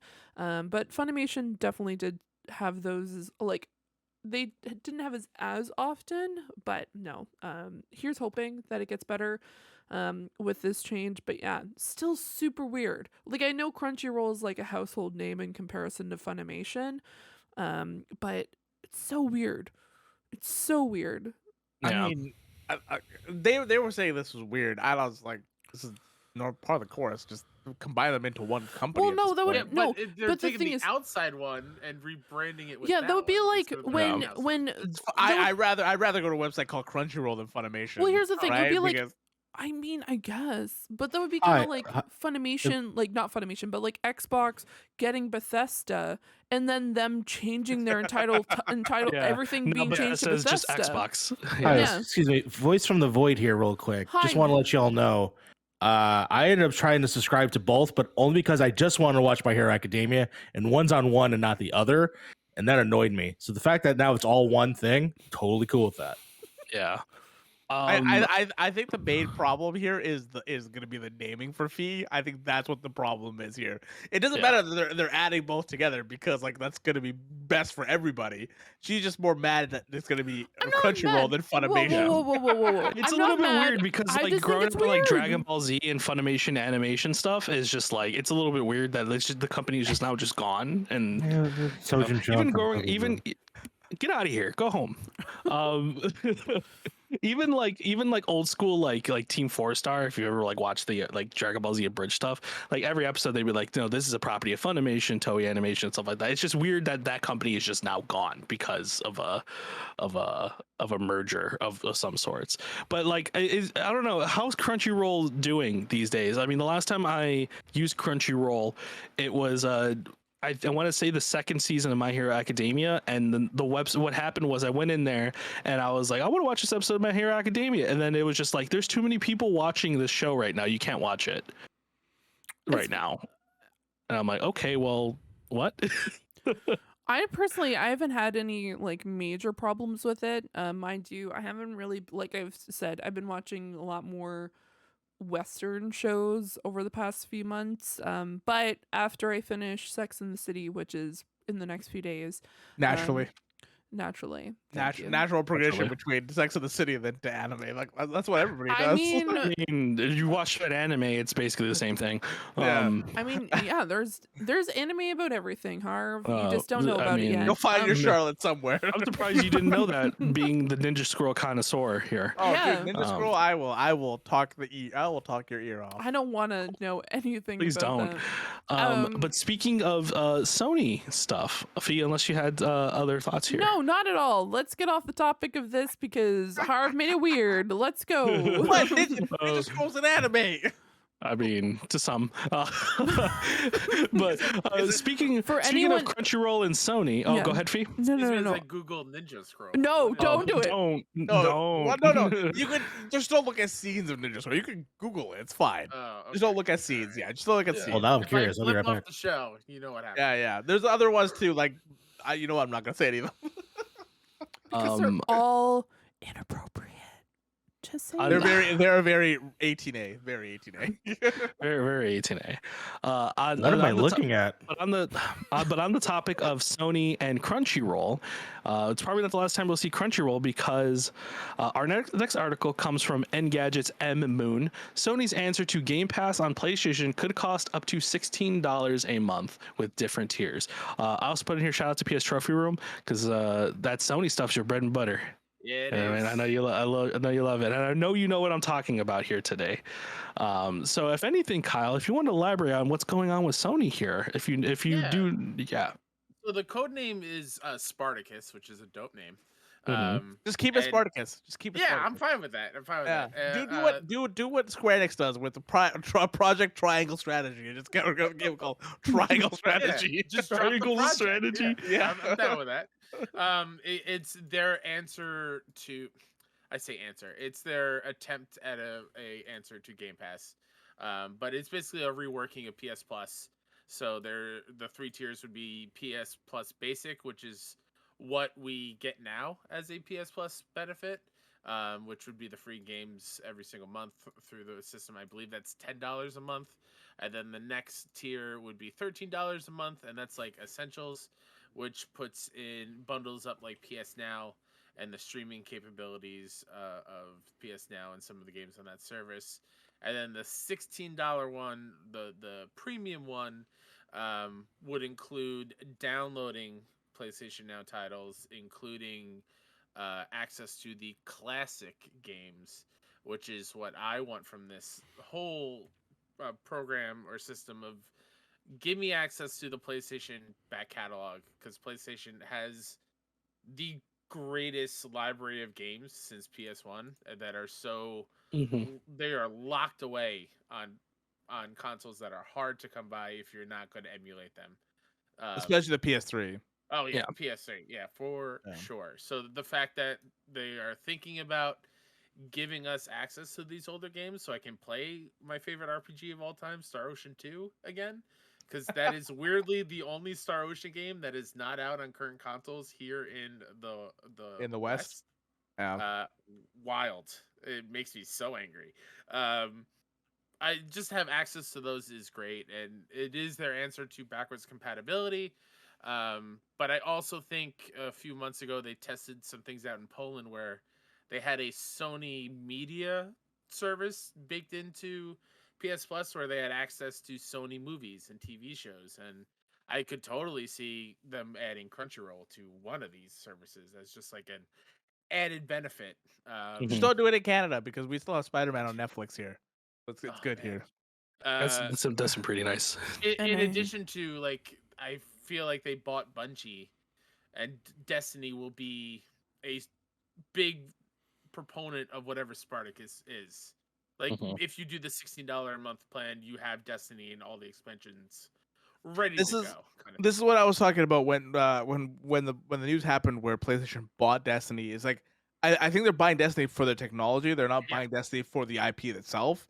The IP itself is just kind of a bonus, but the technology that of a live service game is huge for a big company, and Microsoft has it with Azure already.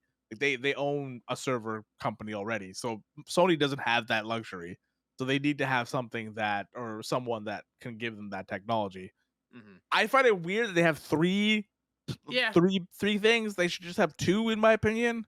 Sure. Just the base going and the Xbox like Game Pass route where you make it super simple. Two tiers. One for PlayStation Plus and the two for getting everything else. I feel would be the best way to go. Isn't there an Xbox Live Silver? Is there still a silver? I thought it was free though. Was it silver free? Is it still a silver? I don't know. Yeah, silver is free. Silver okay. is what you need for Fortnite, Final Fantasy, and stuff like that. Gotcha. That's what So you need just for access that. to play online. I remember back in the day, it used to be like you had silver when you just bought an Xbox, and then you got gold to go online with certain games. And there was supposed to be a diamond tier at some point, and it never happened. Yeah. But I didn't even know they even still had silver. Shit.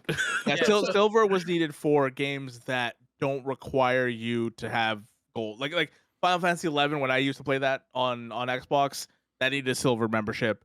Fortnite now needs a silver membership. I think after like a lot of time they needed gold for it, but now it's a silver membership where you don't have to pay online anymore. Yeah, the 3 tiers are weird. These are nothing is official at this point yet. This is still like the rumor. I would be totally fine with just a 2-tier system, and I think the small little outrage I see about it being $1 more than Game Pass is quite. It's outrageous. It's a little outrageous. Yeah. Just whatever. Just be happy. There's some competition in the field. You know what I mean? Exactly. Like, This could mean that we could see a better version of the Sony's Spartacus. This could mean we see a better of version of Xbox's Game Pass. You know what I mean? Competition is very good, and only having one option in the market is bad for everybody. Yes. I'm more excited about PlayStation's side of it than I am Xbox because I grew up with a PlayStation. Yeah. I grew up with like Chrono Trigger and Chrono Cross Yes. and like those kind of games, Give right? me access to Tomba. Let me play Tomba Yeah, on my PS5. Exactly. Like I want to play the OG Final Fantasy games and stuff like that. Like, and Yes. I don't, right, like Final Fantasy Siphon 8. Filter and like Yeah, the PS1 classics and Jack stuff. and Daxter and all those kind of games, right? Like I want to play those old games. The Bouncer. Sony, if you somehow Okay, we listen can to go this- probably more years after the bouncer. The rapper. What's it called? If Sony, if you're listening to this, make another Siphon Filter. Come on, man.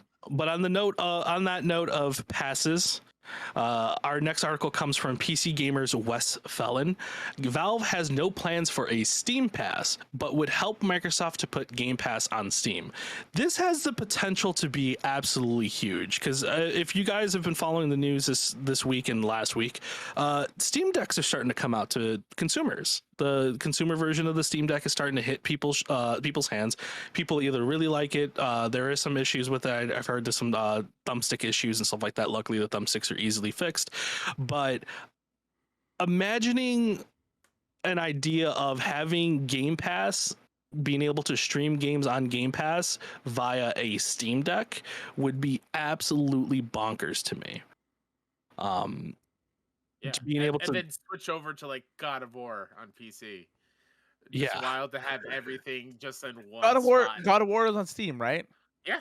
Yeah, it is, right? Okay, yeah. Cool. I don't know. I didn't know if Steam Deck compatible games. I imagine seen so. people playing it on Steam Deck. So yeah, so it should work perfectly then. I didn't know if PlayStation had their own launcher for that kind of stuff. But that's cool. That's awesome. Yeah, that's actually really, really cool. It has the potential to be really cool, really good for Valve. I mean, there's no one losing in a situation where this situation happens where two companies work together. I hope that Sony and Valve can. I'm pretty sure it's Sony and Valve. I could be wrong on this, so don't quote me on this. But they have a little bit of bad blood, from what I remember with the Orange Box and everything like that. A lot of the titles weren't really well supported on the platform. Some not getting updates at all. I don't know if that has caused an issue of because you notice how nothing really Valve has kind of released on PlayStation since Half-Life 1. I don't think Half-Life 2 ever really got a PS2 release. If I remember Portal correctly. 2, maybe the last Yeah, thing? Portal 2. Yeah, Left 4 Dead and all that. Yeah. Well, Left 4 Dead's never been on Sony. Oh, it hasn't been on Sony? Okay, yeah. No. So there's this weird I don't know if there's bad blood in between the two companies or something like that, but I hope whatever that is, it's fixed at some point, because I would love to see whatever Sony's cooking up with Spartacus to maybe even show up. PS Now on a Steam Deck would be absolutely insane as well. Imagine having Game Pass and PS Now on your Steam Deck, being able to play games as long as you have an internet connection, obviously, or even being able to download them wherever you are, with some really good controls and a really good screen. I think that would be absolutely insane. That's the future of gaming I want to see. All these companies just working together in some kind of way, even if it's a little bit roundabout, to better put more games in the hands of gamers. But I don't really have a transition for this one. Damn, I really made the other few transition easy. This one this next article comes from IGN George Lang. Lost Game Award for Celeste discovered on eBay by YouTuber. So a YouTuber found on eBay for $500 a lost Game Awards trophy that Celeste had won for I believe it was best indie game, yeah. And this article baffled me, because I'm like, how the hell did they lose this statue? And 2, how did it end up on eBay? And 3, it's just the weirdest article ever. It seems like it's back in the hands of the Celeste developers. They had agreed to pay the postage, the auction fees, and all that for it. So it's back in their hands. I don't know if they got their other award. I might be I glanced over the article again, but they had won 2 awards at the time. They're obviously getting this one back, but I don't know if they got their other one. I think the other one was a outstanding achievement in I believe it was moving games forward, but I could be wrong on that one. But Yeah, Right. won We 2 have awards. 2 awards. It's hard to hold the other one, you know? Like you gotta Well, put the other I one down. think the story is that they never received this one after the show. Oh, Like interesting. they never even got it. So I guess that's how it got turned up. Interesting. Yeah, Oh. that would make sense then. Yeah, that would make sense. It probably went somewhere else where it's not supposed to. I'm so Oh, yeah, happy maybe Triple some, A Games finally has it because Celeste is Celeste, amazing. play the game. Play Celeste. my It is very, very good. And accessibility wise, it's very good too, because of what kind of stuff they add to it for like so you can finish the game. The story is freaking good. Yep. And if you want to go for the harder stuff, you can, and that stuff is hard as fuck. The game literally told me and showed me that I have anxiety and literally how I Yeah. deal with it. Yeah. Like it's monumental. It's made by a developer that's here in Vancouver. Yeah. He made it, and he with some other people as well. But he's the same person that made Towerfall as well. Mhm. Same dude. So very, very good game. Well, I'm glad that trophy or that award is in the hands of the people who definitely deserve it. Our next article comes from Complex's Trace William Cohen. This might hit home a little bit hard for some of the people on this podcast. This is a random story that you would put on here. I did not expect it. I shit you not. It came up on 3 different gaming websites, and obviously I try to find more sources than that. So I obviously went to Complex and I grabbed the title. But fire breaks out at historic filming location used for Peaky Blinders in Downton Abbey. I mean, I love Downton Abbey. That's my shit right there, dude. Come on now. I know. That's why I put it in here. I like Peaky Blinders. Peaky Blinders is a damn good show. I haven't caught up watched in the first the 2 last 3 episodes. seasons. But Isn't that how many seasons there are? I don't remember. I remember not. I There's remember like 5. binging it. Yeah, There's there's like 5 5. seasons. Okay. They're still going. And a video game. And a video game. I think I've watched like 3 episodes of Peaky Blinders so far, but Downton Abbey, come on now. Yeah, I can't believe they burned down Downton Abbey. So rip Downton Abbey and the people who are working on that. It's gone forever. Solidarity, y'all. Solidarity, y'all. Yeah, Yeah. not the actual one. But- Movie is but yeah. coming out soon. The Downton Abbey movie's coming out soon. I'm pretty excited about it. Is this marketing for a Downton Abbey movie? Now I marketing mean, for it Downton could Abbey be. movie. It could be. I'm very excited for this new movie. Hit us up. We'll do something for it. Yeah. On that note, GameSpot's Darren, I don't know how to say Bonthuys, reports that Xbox Series X and S is already outsold Xbox One in Japan. 2.3 million sales altogether.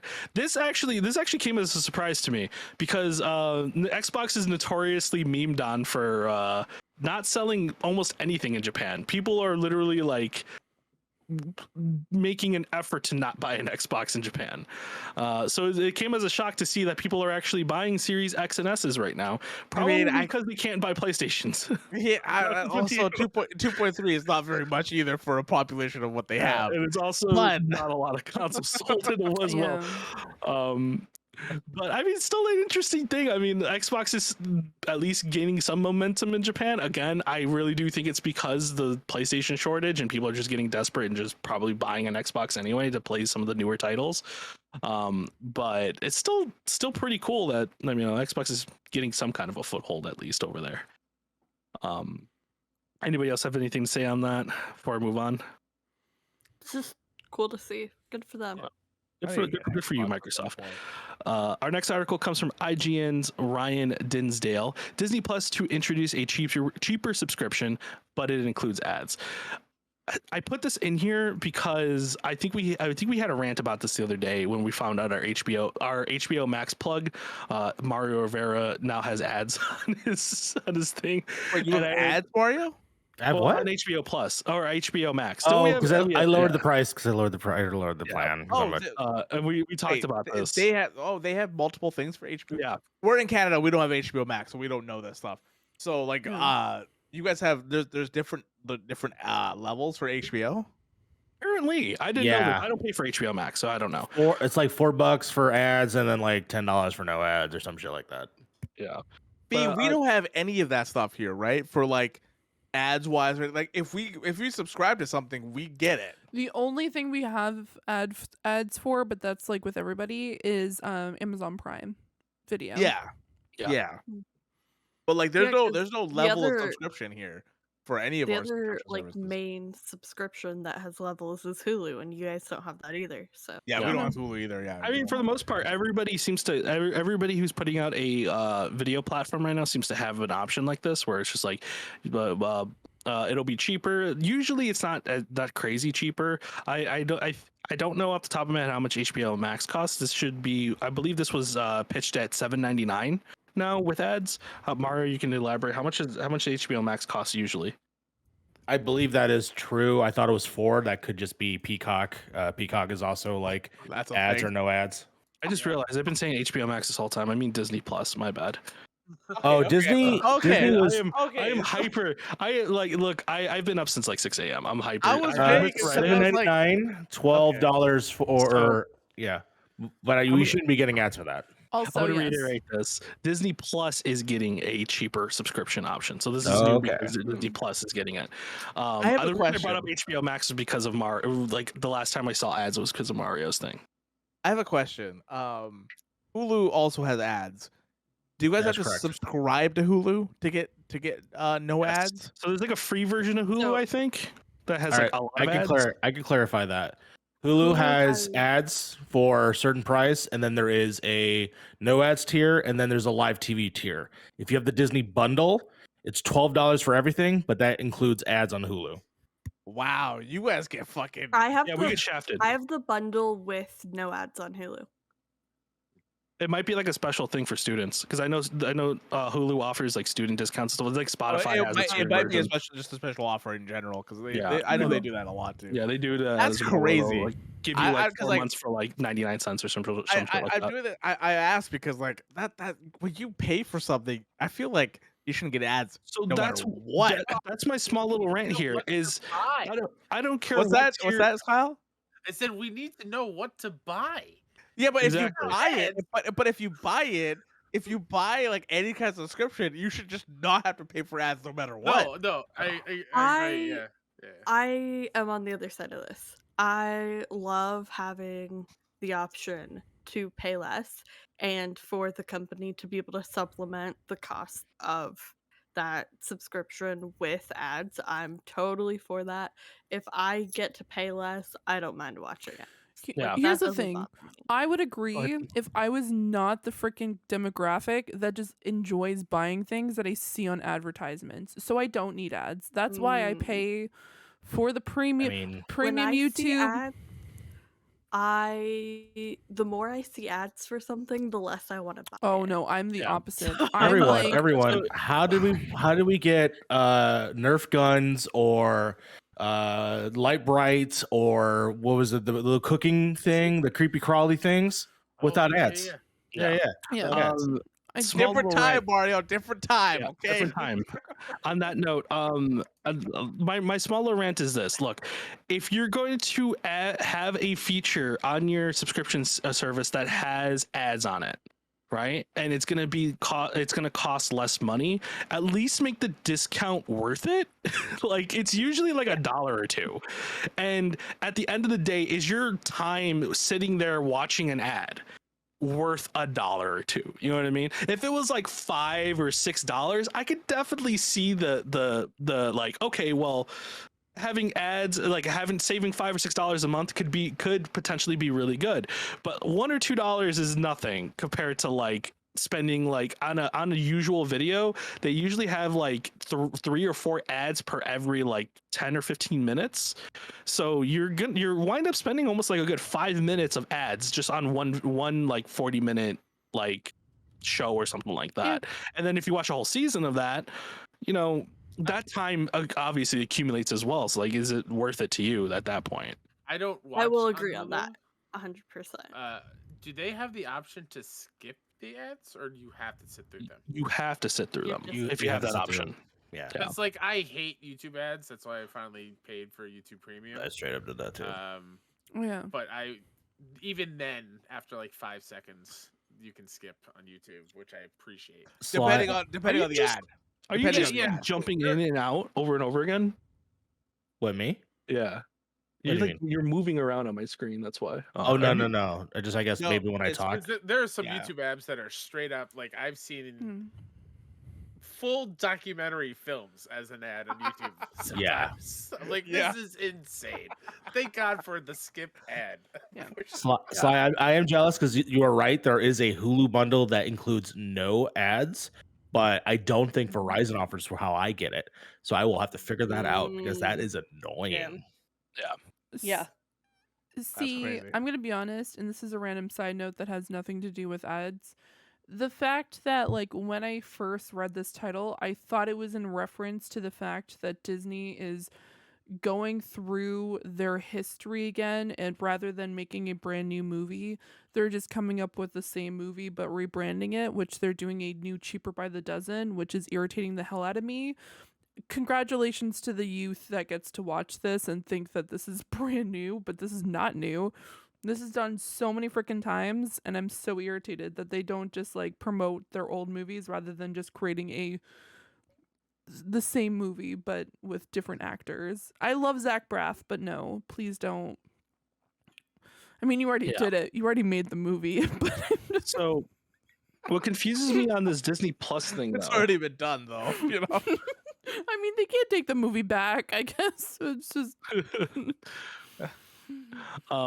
but what confuses me about this, and I could be wrong on like the pricing and stuff like this, but I swear Disney Plus is under $10. I think it's like $8 or something. Like that. $7.99. Yeah. So this is, I double checked here.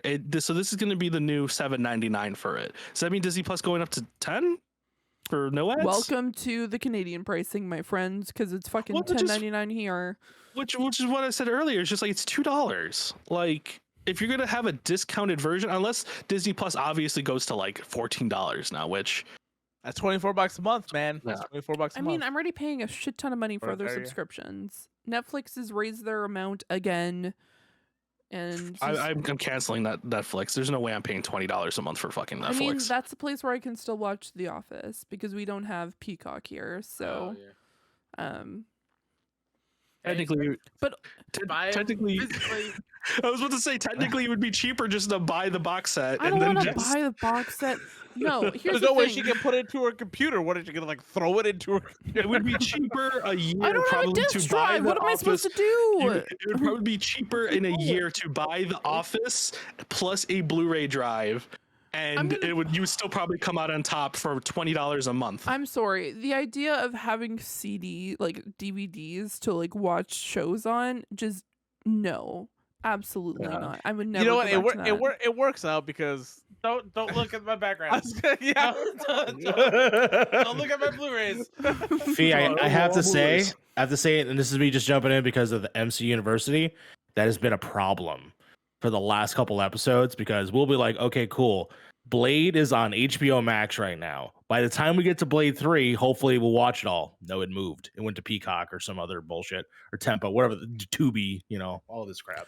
Here's the thing: My we don't biggest have problem like with Peacock and digital stuff, except if they went like with Crave, for example, because Crave is slowly becoming one of my favorite subscription services.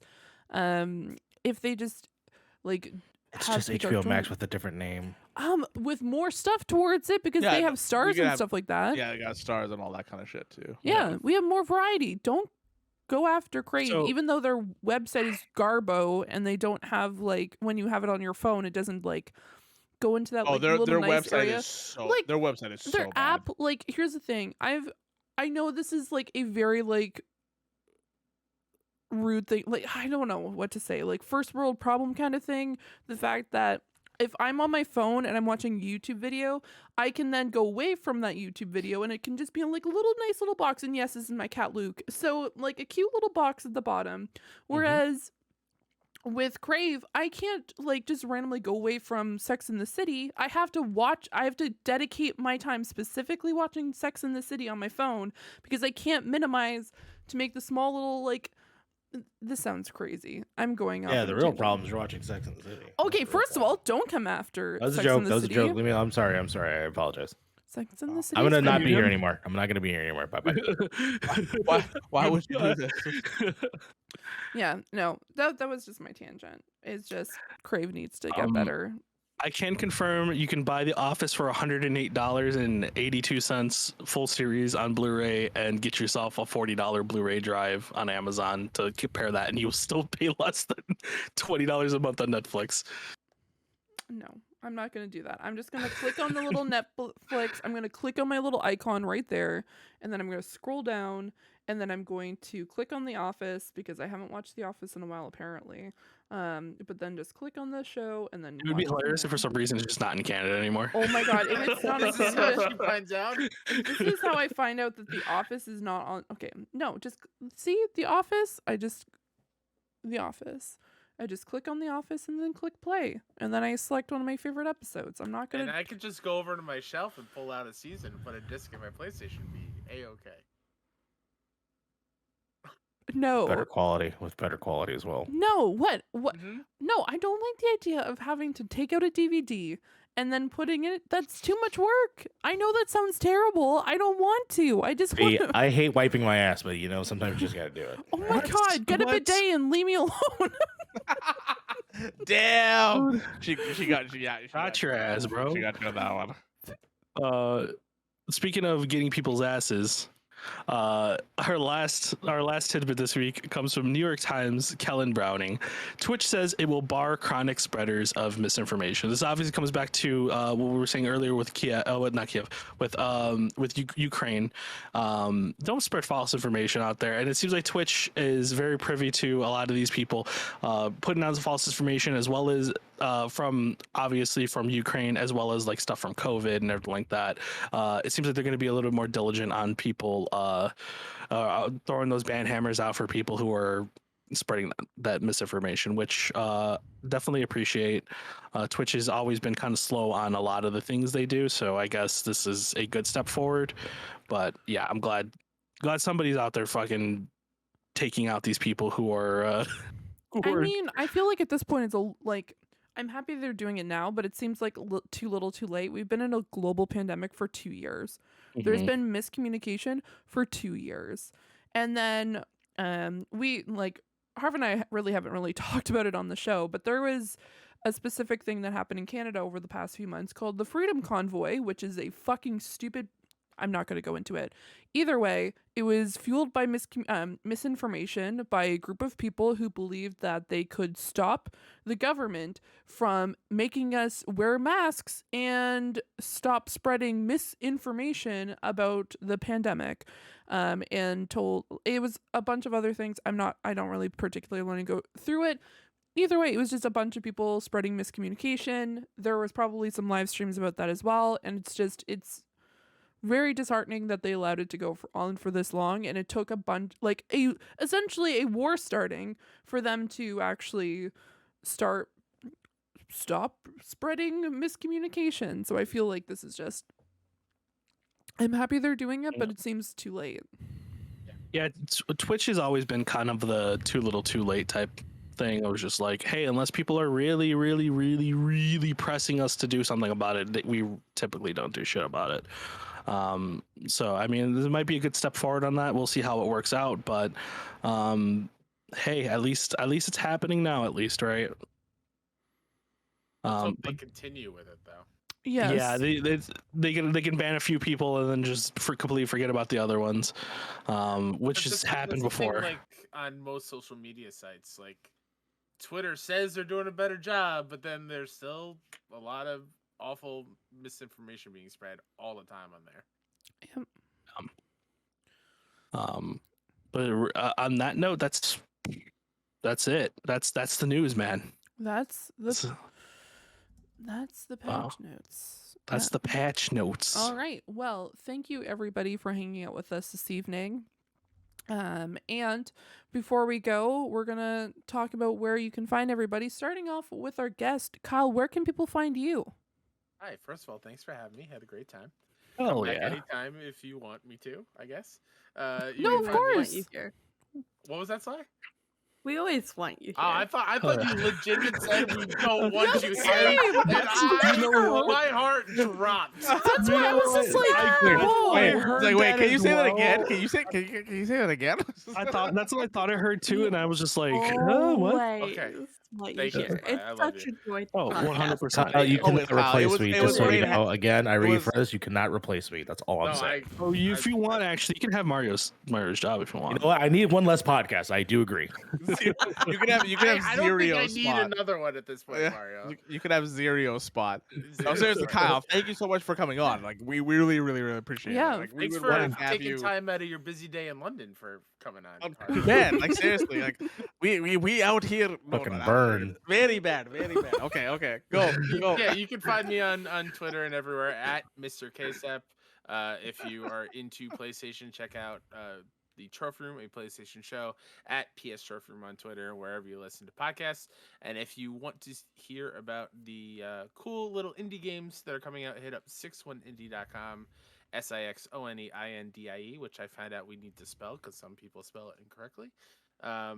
And IndieCasts everywhere that our podcasts are. It's great. Oh, yeah. time. Plus one spell in 6-1 indie wrong. I think some with a Y instead of IE at the end. Oh, like the F1 indie INDY. kind of type thing. Yeah. Interesting. All right. Or the numbers instead of the Yeah. word, maybe. Oh, Yeah. okay. Well, that's weird. But no. People just check out all of Kyle's content on Yeah. YouTube, on Twitch when they live stream, and check him out on Twitter because all great content.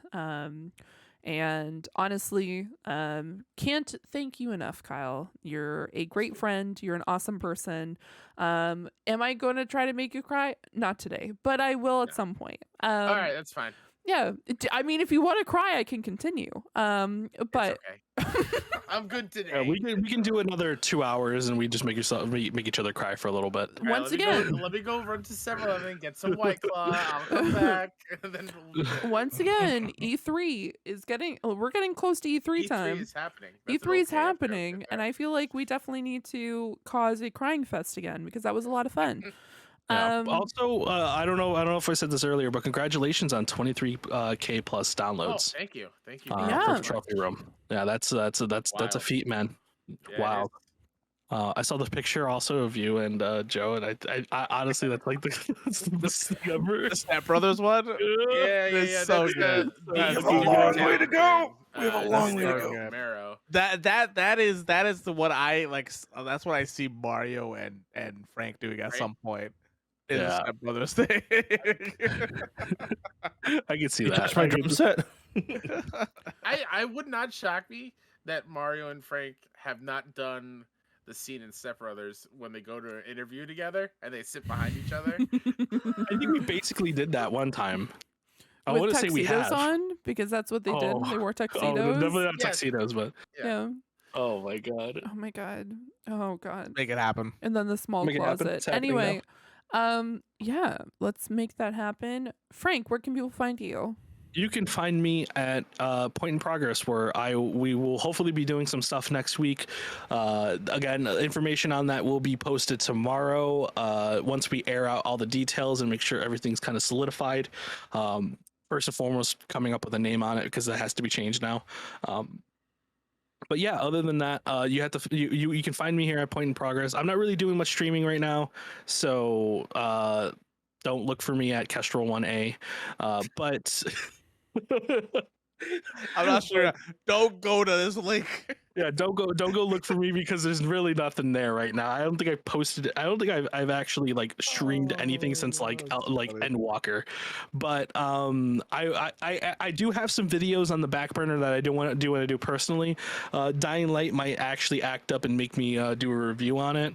But there's definitely some things that I'm like workshopping myself that you might see on Point in Progress very, very soon. Awesome. That's really super, super exciting. And I honestly can't wait for you to announce that. Mhm. Sly, where can people find you? Why are we just showing off things? You can find me pretty much everywhere on the internet at just like Len MC. I'm gonna spell it out for y'all today. I'm inspired by Kyle. Thank you. That's CLYCLONEMC. Did I spell that correctly? I don't know. I'm dyslexic. Anyways, you can check me out there. If you want to know what I'm up to, Instagram stories is probably your best bet. That's where I've been keeping people most posted on what I'm doing. You can, of course, always check me out on Stark Radio at Stark Radio Show on Twitch and YouTube, and we're live on TikTok. We're not doing a show this week, but we might have something coming to you tomorrow. Anyways, Hell yeah. so keep your eyes peeled. Might be a surprise drop. So there's that. Yeah, I think that's where you can find me. Oh, and of course, the lovely Mario and I do a show over on Point in Progress called MC University, where we go through the backlog of all the non-MCU Marvel movies. That's I'm right. ignoring all of you, but Frank, go check out. Frank showed us a device where you could watch Spider-Man 3 back in the day. What? Oh Yeah. yeah, that's right. The PSP. Yeah. No, me and Fear. I don't know if you noticed. Me and Fear just grabbing stuff from my desk and just No, showing. I I'm noticed. trying very hard to ignore you. I noticed. Yeah, go check out MC University. Go check out Stark Radio. If you want to see when I'm on things, my Instagram story is probably where to do that. I was trying to go for I was going for a gag, but you guys completely ruined the gag. I don't know what you were doing, but I'm just grabbing stuff from my desk. I gotta watch over here. I was trying to do an Urianger gag, but like apparently you guys are just. I want to join in I the have all silliness, but I'm not cards. wearing a shirt. Look, I have all the cards. I got a jar of water next to me. I got a package in the mail. I'm very excited to open one day. Look, this is the Lord. This is the you Lord haven't of opened that Crown yet? cards. No, because I'm gonna probably do something with it. Okay. It's the Lord of Crown cards. Okay. This is the. Now you guys are really making me want to turn my camera on just because I am not Okay. wearing a shirt. No, don't do that. Oh, don't do that. End the show got, then. By the way, Old Spice deodorant, best deodorant. I don't care what anybody says. Old Anywho, Spice Fierce Sport. Best scent. Harv, where can people find you? Those cards, capture cards, they are Adam. See, I've captured the I love that you souls made of that my thing. enemy. No, I'm just kidding. Where can people find You can find me. You can find me here on Point in Progress. You can find me on youtube.com/Point in Progress. You can find me on twitch.tv/Point in Progress.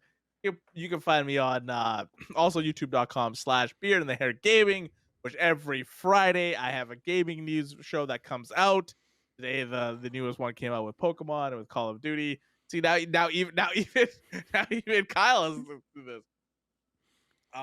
Where now you can find Zarv. Zarv is working on something else, and you guys will know what we were working on later on. Excellent. Y'all can find me here at Point in Progress. You can also find me over on twitch.tv/Ceranics. I plan on doing some art streams in the next few weeks because I'm going to be doing a game jam next week. So you can check me out there. And over on Twitter, twitter.com/Ceranics. And every other Wednesday, you can check me out over on the Game Source Network for Speaking of Stadia, where I talk about Stadia with my two friends and what we think about it. Oh my goodness. We have a lot of stuff at our desks, guys. We are not minimalists. That is for sure. We've just learned that out about all of us. You have no idea. I have so much more on my desk that I could show you guys, but I'm not going to. But this has been such a great episode. Once again, thank you so much, Kyle, for joining us. It has been an absolute pleasure. We will definitely have you on again. And apparently Frank is going on some sort of expedition. For people who are listening over on any of the areas that you can listen to our podcast, I apologize that you are missing out on a crazy section of the podcast where we're just showing off things on our desk. Just got some night vision goggles on my desk. You don't have urge to you don't reach have- over, grab sunscreen, and just start putting it on. What's the lotion on his skin? I have so much shit on my desk. Why? I have I have I've also lip refrained balm, from I have cologne. I have deep heat. I have Excedrin. Like anything you could ever need is on my desk. I have rubber duckies. I have birds. I have a bunch Progress of other has been made. stuff. Wow. I didn't get to. You're not even on this episode. Get out of That's here. true. I would just like to say once again, thank you everyone who's been listening to us, and progress has been made. Shout out to. Shout out to Sandra May Frank. Actually, shout out to Joe. Shout out to Joe Moran. Shout out to Casey and JoJo. Where are they at?